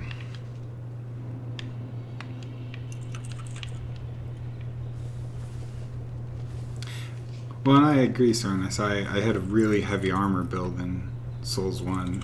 How many bosses did I beat with hovels? It was at least 2 or 3. but it generally wasn't with a shield.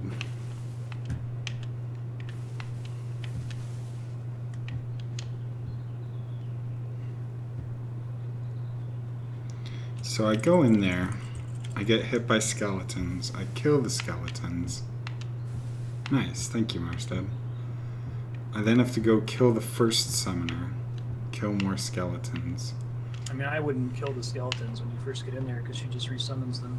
Yeah, that's true. I wouldn't kill them until after she dies.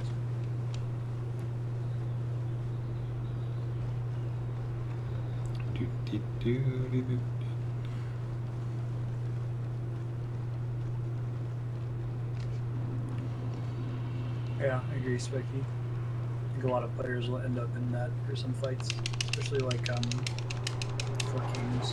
Yes. Yeah, the trick is that I just have to kill the... Well, I guess maybe not. Can I run all the way to... No! Okay, yeah, so I don't need to hide because I can roll through the chariot, right? Yeah, if you time it right.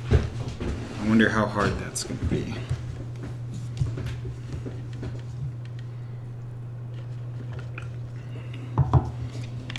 That sounds excellent, Sonis.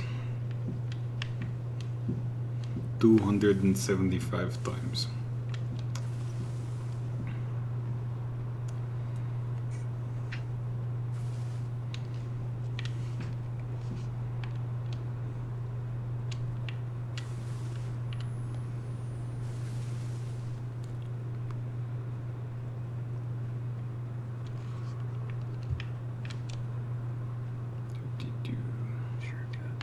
Your solid setup. I just did the coolest boss fight in that game at the end of last stream. I was hoping to start this stream with it. Which one? Metal Gear Solid. Oh, okay. The first one? I told you about it. Yeah, the psychic guy that reads your memory card. Oh, gosh, yes. Makes your controller rumble. And you did that at the end of last stream? Yeah. Okay, I'll have to go check that out. I've heard about that boss fight from many people. It's so cool. You try to call your allies for help, and they're like, he's reading something about the controller input, which is like them hinting to you that you have to unplug the controller from port 1 and move it into port 2 so you can't read your inputs anymore. Pretty great. Come on. Oh, okay. So if I run all the way to her... Frack. Now I have to run away, stupid skeleton. Heal. No. You could probably hide in one of the alcoves on its first pass. I think I might have to. And the thing is, when I hide in the alcove, I have to kill a couple skeletons because they come over and whack me. Yeah. I'm not sure it's worth it trying to get to her the first pass. Why can he go over the giant pit? Is that magic, or is there like some explanation for that? His horses jump over it. Oh, okay. Moving really fast. So physics is the answer. Yeah. As usual.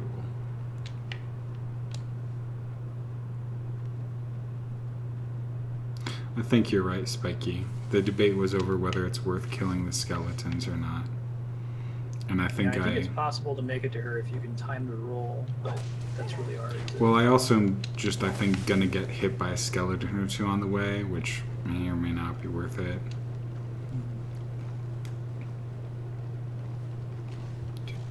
How early can I begin running? Let's try here. So that's at stick number 4. I should probably try it at about number 3. Ow. My anus is bleeding.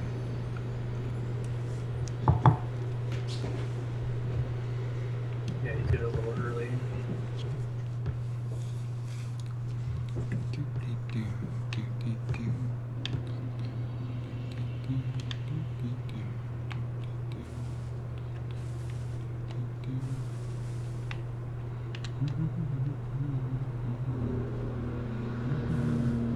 Reddit, today I fucked up by mistaking bacon fat for Oreo cream. It does look very similar. I don't need to read that thread. I have the image. But don't you want to read it? I do like some of those. The Onion does that now a lot, where they'll just have a headline that doesn't have an article associated with it. Yep, or just an picture maybe. Have you seen Patriot Hole? Yeah, they rebranded Clickhole to Patriot Hole. It's pretty great. Amazing. There was some headline that was like, President Trump lands and is not immediately attacked by hundreds of birds, so clearly he has superiority over the skies. What? Come on, come on, come on. Oh no.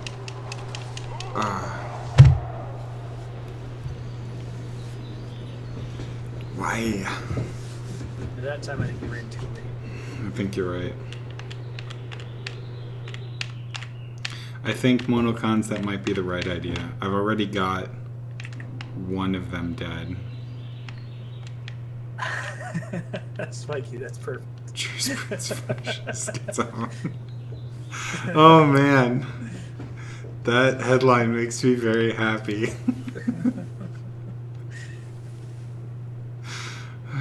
Why?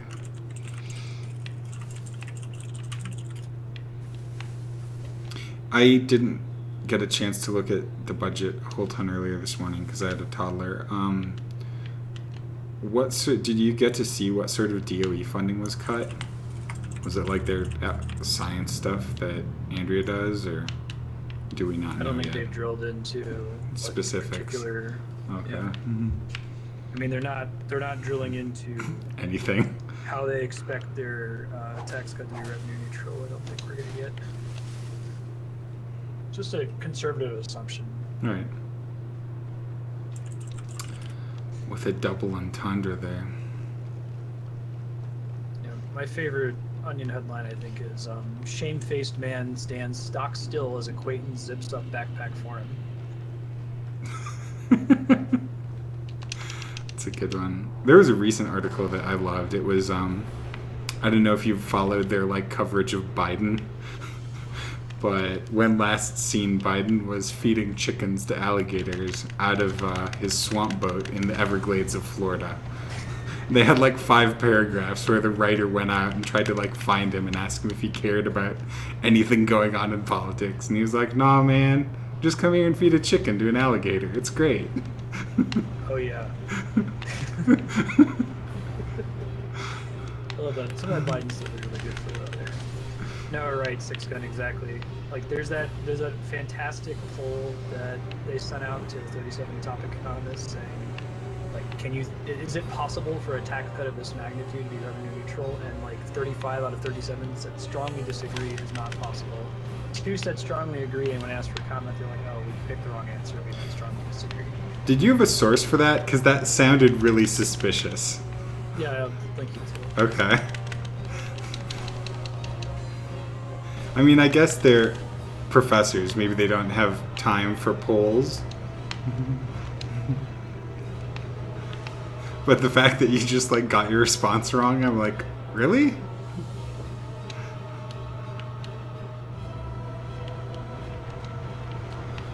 Okay. Should be another hag up here, right? Yeah. You want question B, the tax reform plan proposed by President Trump this week would likely pay for itself through higher economic growth. And then you can scroll down to their comments and their confidence level. I see.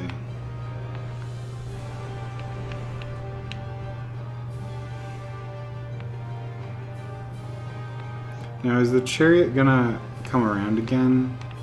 Yes, and then it breaks. Okay.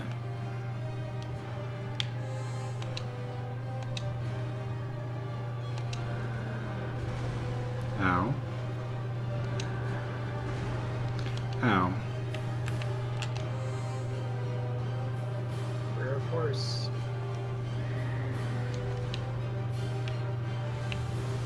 Oh man, magic pixel.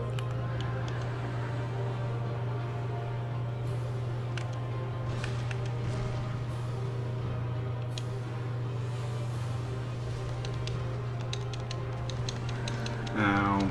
Ow. Try dashing No.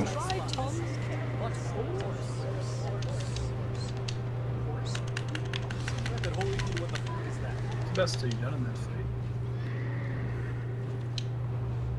I'm not dead yet. Oh, usually when you say no. Yeah, I just got hit. No! Okay, what? How am I not? I don't understand. I should be dead.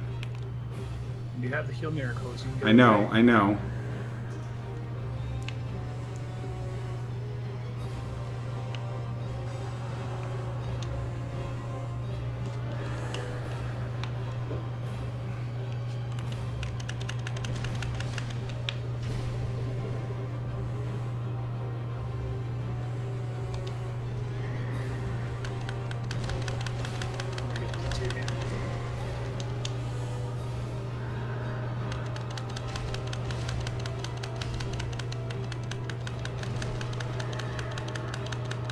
Yes.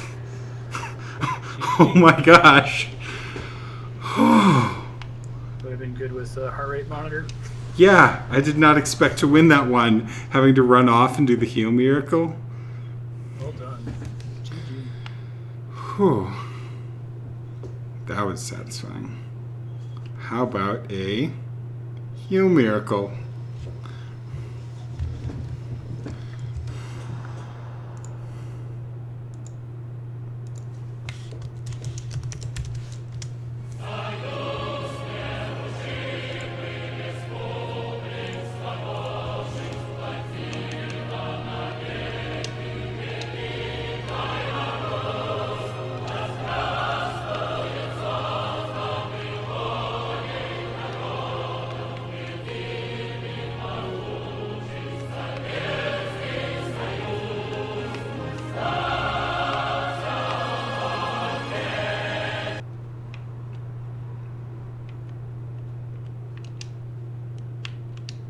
Happiness.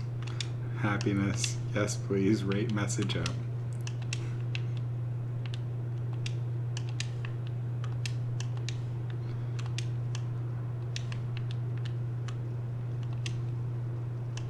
Hurrah for death. Now the real fight begins.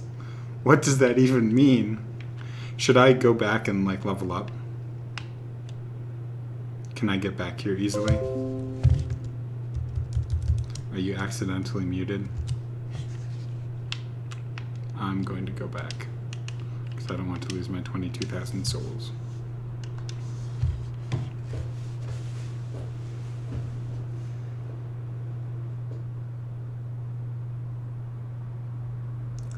Really, monocons? That's amazing.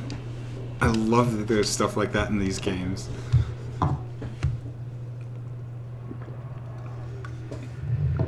Too weak to jump the gap.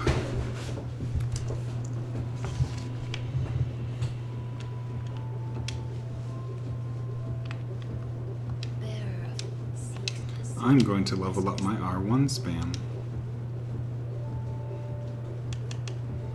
Endurance. Maybe vigor and more endurance.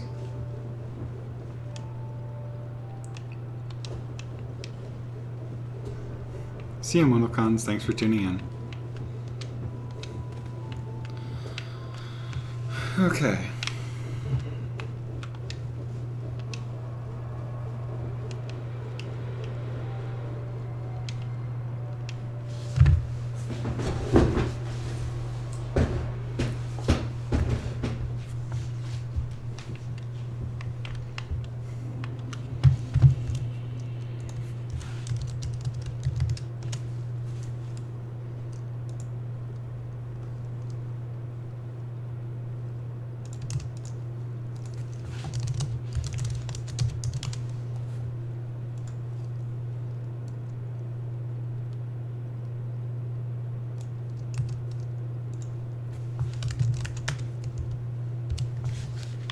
Let's see.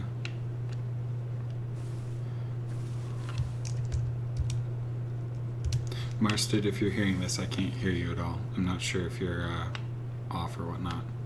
But I'm going to go back and explore what was over there more. Although I'm worried now that I might have missed a Firekeeper's soul here. I guess I can check that out later.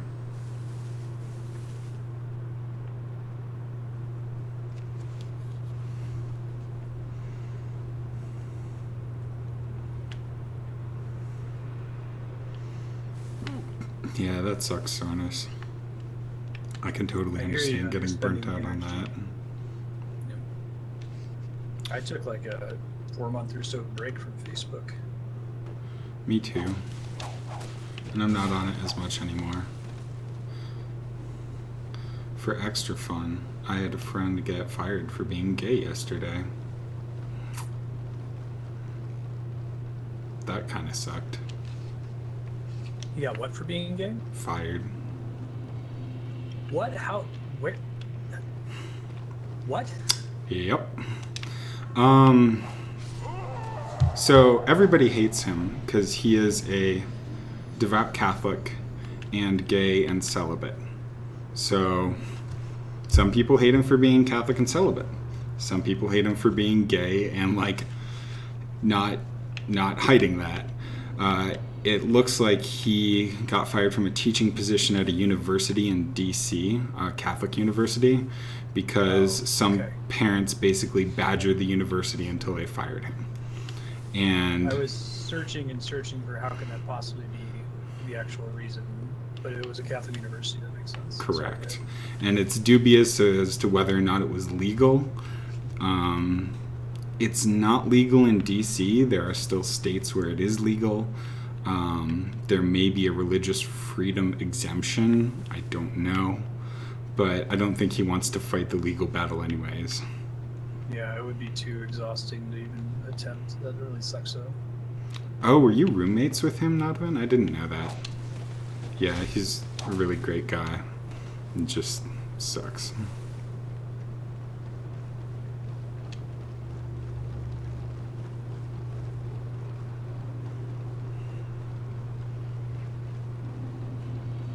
But yeah, politics affecting real people's lives. It blows.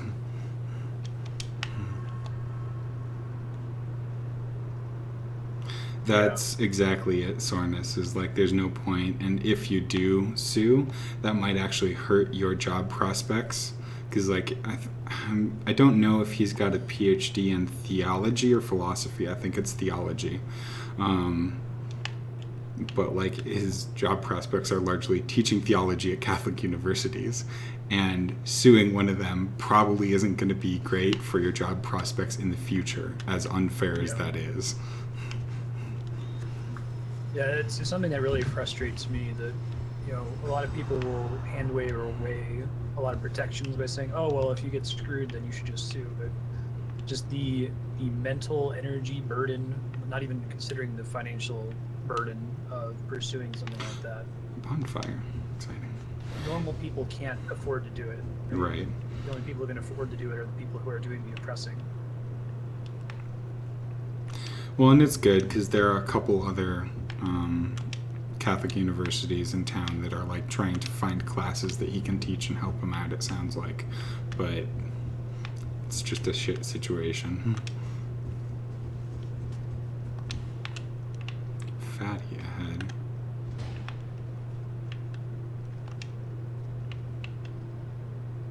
How did people die here? To poison? I'm gonna have to go in about 20 minutes to go pick up Tiny Dargan.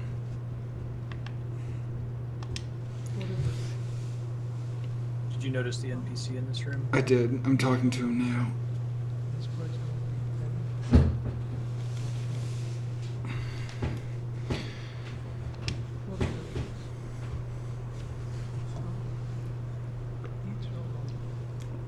NPC in front of the giant blood-splattered wall. Does he say anything else? What is it? You tell Mama. This place won't be anything. Oh, is the necromancer out and out of him?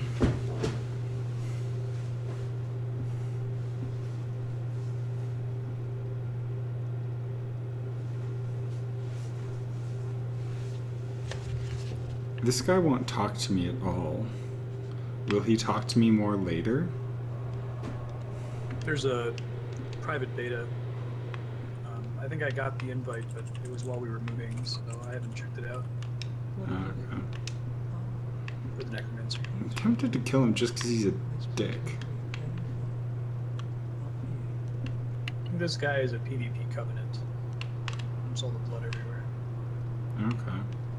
I mean, he's saying that I can't go places. This seems like he's restricting my freedom of movement. Maybe he doesn't respect my peasant upbringings.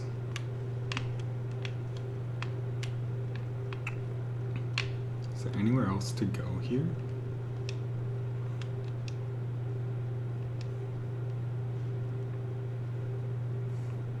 Talks to you if you've invaded and killed someone. Six Gun, you were the last commissar. Do you want to appoint a new commissar? I will be back. I have to use the restroom. I'll be back in a couple minutes.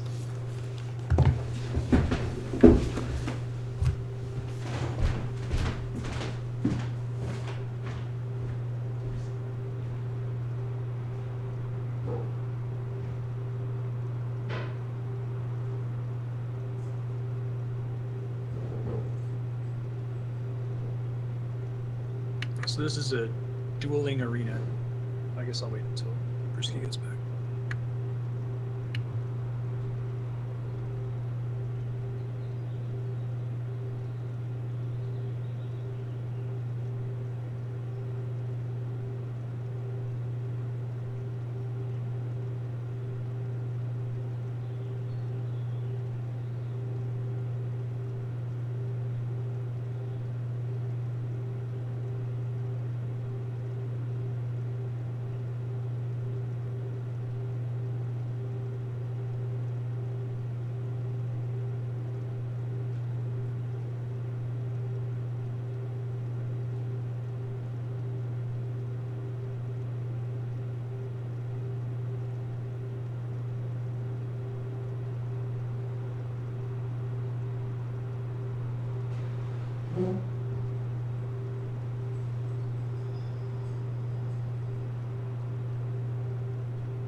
Excellent!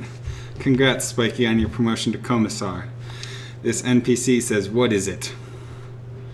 Oh, you trotted along home. This place won't be any fun. Not for you. We need to decide whether he is an upstanding member of the Soviet Revolution or a disgusting capitalist pig. He's got a lot of blood on the wall behind him. It kind of adds a red hue. He's using a lot of candles. That might be wasteful. He's dressed in some sort of tattered robe. Oh, he's actually small. I thought he was kneeling down. And he's got, like, spikes coming out of his back. Do you have any decision to render, Commissar Spiky?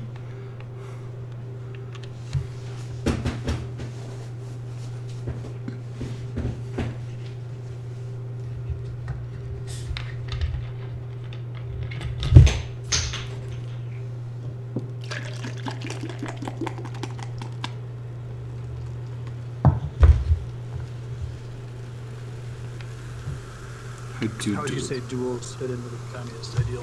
I don't know. Duels strike me as something from like French aristocracy, primarily. I mean, they had the most of it. But if you're talking about just like beating the hell out of it, well, no, we should live in glorious peace and unity. You can buy a cool scythe if you kill him. That seems as good a reason as any. I can't think of a good communist reason for duels. They seem to be a waste of resources, and you shouldn't be throwing away people's lives when they could be served. They could use them serving the state. For the most part, Bruski kind of wants to kill every NPC and can somehow justify a way it might be French interference. I mean, this might be true. I think I agree with your assessment. Explain to me how duels help communism or No. Marxism. A waste of resources. It is. I may be making up a reason, but it's a good reason. No. It's a good one in this case. I want to try and think of the opposite point. So he's clearly of poor upbringing. And maybe he was, since he seems to be like disabled or strange, he might have been discriminated against by the Nazis. And so we want to support him, although the Soviets weren't really big on... did the Soviets do eugenics? I don't know. Each according to his ability, to each according to his need. This guy's got a big need. Big need? What's his need? Blood? I assume, Spiky, since you say you can dialectic through combat. I'm not quite sure what you mean with that, Six Gun. I could understand establishing the supremacy of Marxism through war, but not so much through This French aristocratic. right, this one-on-one combat. I mean, the Italians did it too. Fascists. I mean, what?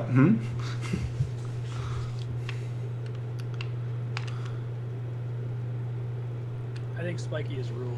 Okay, I will take that as a results ruling. in him being removed as a commissar due to increasing his own wealth or the wealth. He does have a scythe. Oh my gosh, he's adorable. He's running after me with a tiny little scythe. That's so cute.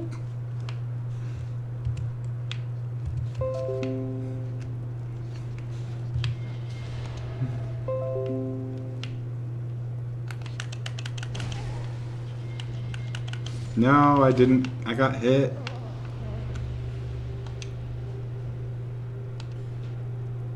I got a hood. I got no save. I got no save. I feel lied to. The side becomes available for purchase. You can buy the side instead. I thought I had found a reason to depose the commissar. Oh, congrats, Felthorn. That sounds like fun. Okay. I don't... Is this a dead end? It seems kind of like a dead end. I don't understand where else I could go from here.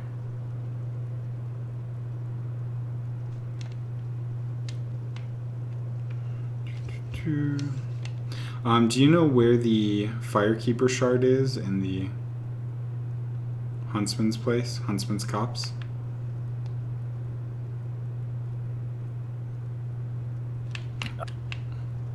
This is a dead end and it was an optional boss. You didn't have to come this way. This is actually one of the last bosses I beat in my playthrough. If you go back to the other bonfire in Huntsman's Copse and progress in the other direction, it will take you towards bosses that are mandatory. Okay. And you'll also run into that Estus Flask shard. Sweet. You were appointed the commissar by Six Gun, who was the former commissar, but he was deposed to Siberia for not being true to Marxist ideals.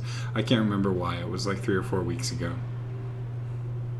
We have forgotten his name and purged him from the records. Don't worry, you'll only be the commissar for one section. Next session, we'll find a new commissar. It's very important.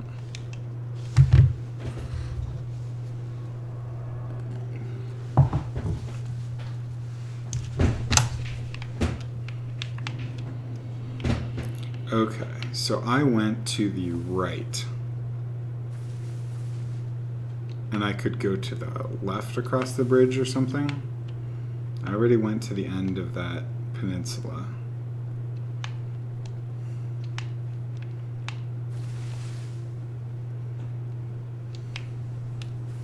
Gonna have to go in about 10 minutes-ish. Yeah. We have another big brute guy.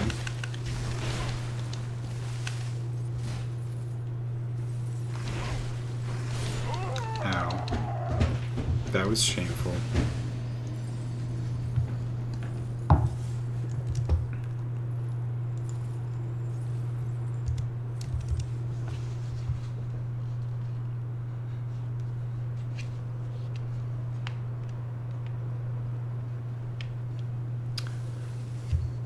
I think I've come across a new level of vagueness for corporate slogans.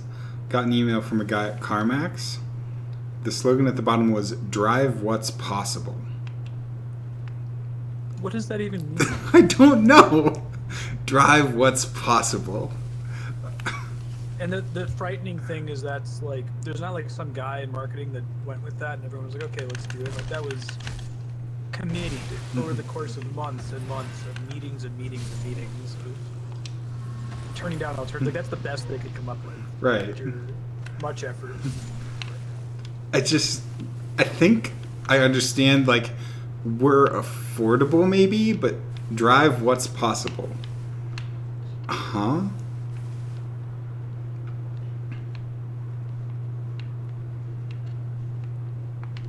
Okay, I think there was this place. And I haven't figured out how to get inside this one yet. Oh, I can just walk in the front door with this one. Eat what's edible. Eat what's edible. No, it's not even that. It's like eat what's possible.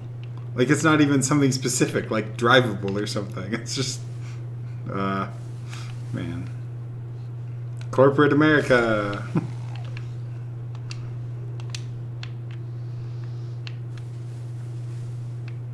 Okay, so there's a big bridge.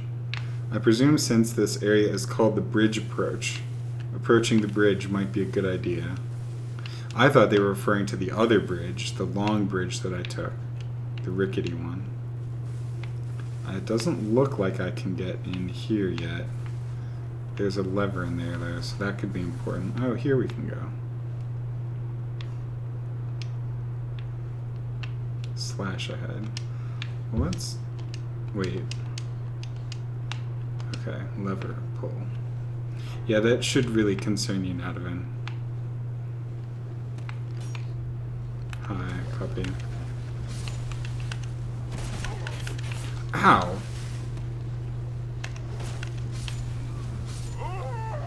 What the? I'm not quite sure why I died there.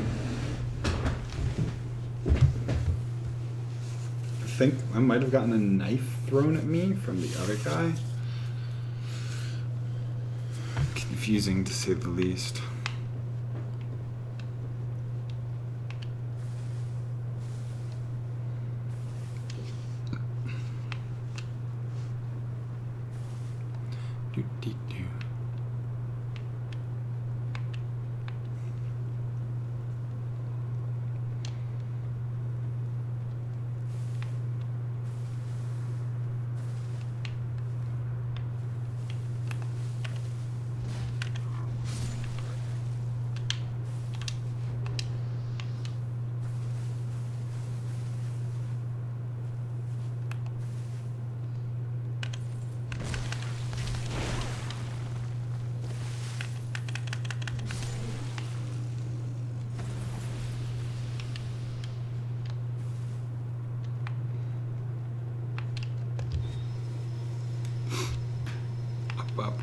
Up the way we go.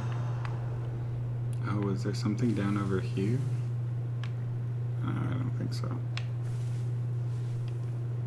Oh, I see. It's a different type of drive. Yeah, I guess that could make more sense, Nadavan. Like, push the limits of possibility. It's a fucking car company. Are you serious?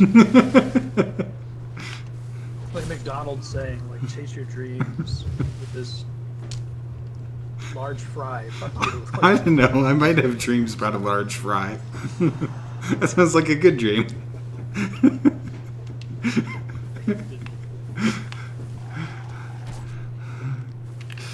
It's like the Nike Just Do It, but for cars. Oh god. It's very cyberpunk. There's a great image. Well, you know, they are an internet company. Cyberpunk would make sense. It's a great image. You saw the Trump in Saudi Arabia holding the glowing orb thing? Yes! So there's an image of that from the opposite perspective, and it's like the most cyberpunk picture ever. Let's see that. Oh, from behind? That sounds amazing. Yeah. I want somebody to use that on like a novel cover. Zoom zoom makes sense. You drive a Mazda because you're going to go zoom zoom. You're going to drive. It's fun. It goes zoom. I like Look that. at this shit. This should be in a dystopian anime about. Holy fuck. Look at all the identical people in the cubicles. That's pictures on the wall. amazing. I love that picture. Where is that? Like the Saudi Arabian stock exchange? It's like the Riyadh Hotel. Why are there all the people know, at the right? cubicles? It's a really good question. What are they doing? I want to know. As Liz says, I have so many questions. Please tell me about this. Just look straight out of the movie. What is this place? This is it. It's just missing Keanu Reeves and Mia Jovovich standing in the corner in latex bodyguard suits carrying katanas. I haven't seen Brazil. Brazil's a weird movie. Okay. It's Terry Gilliam from Monty Python and 12 Monkeys. And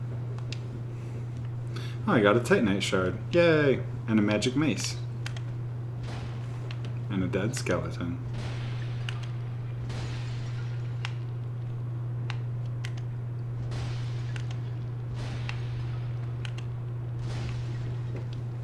no, I love Brazil. Good movie. Gotta go into it knowing that it's Terry Gilliam though. Okay. So your curse meter is filling when you're standing near those things. That's what that little skull is in the middle of the screen. I should probably like pay attention to that. Yeah, you don't want to get cursed. Also, there's a necromancer resurrecting these skeletons. I noticed they were resurrecting. I'm not sure where the necromancer is yet. There we are.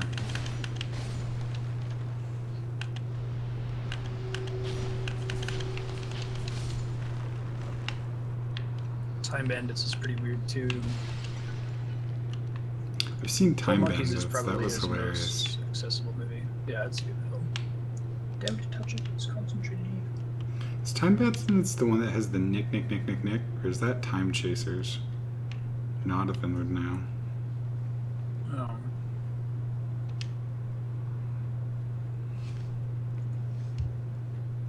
Gorgeous view? I'm not sure that's a gorgeous view.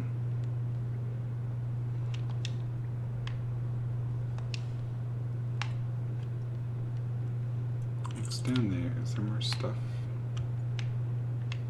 I do miss the layering of the Dark Souls levels. Help me, skeleton.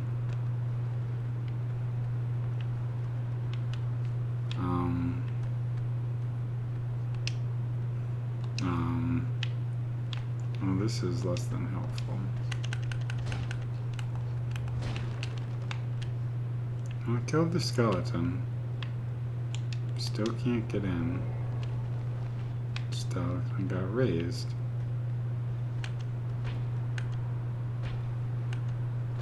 Item on the other side of that gate is the Estus Flask Shard, by the way. Okay. Usually that means that's a shortcut. They'll come out from another direction. Oh. Gotcha. So I'm just being dumb.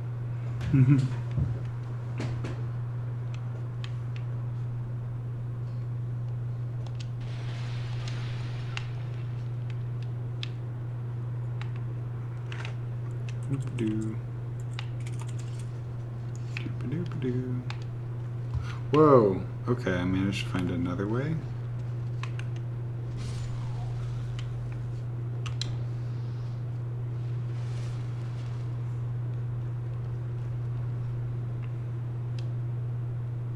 Oh, loot. Come to me.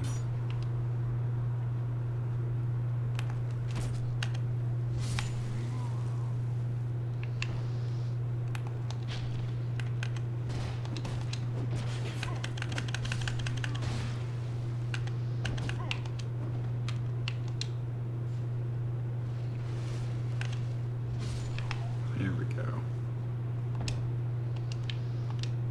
Life required ahead. Flame butterfly ×2. Help me.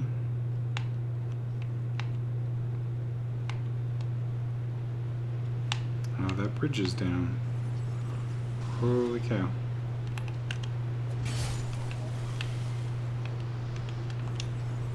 Ambush ahead. Good to know.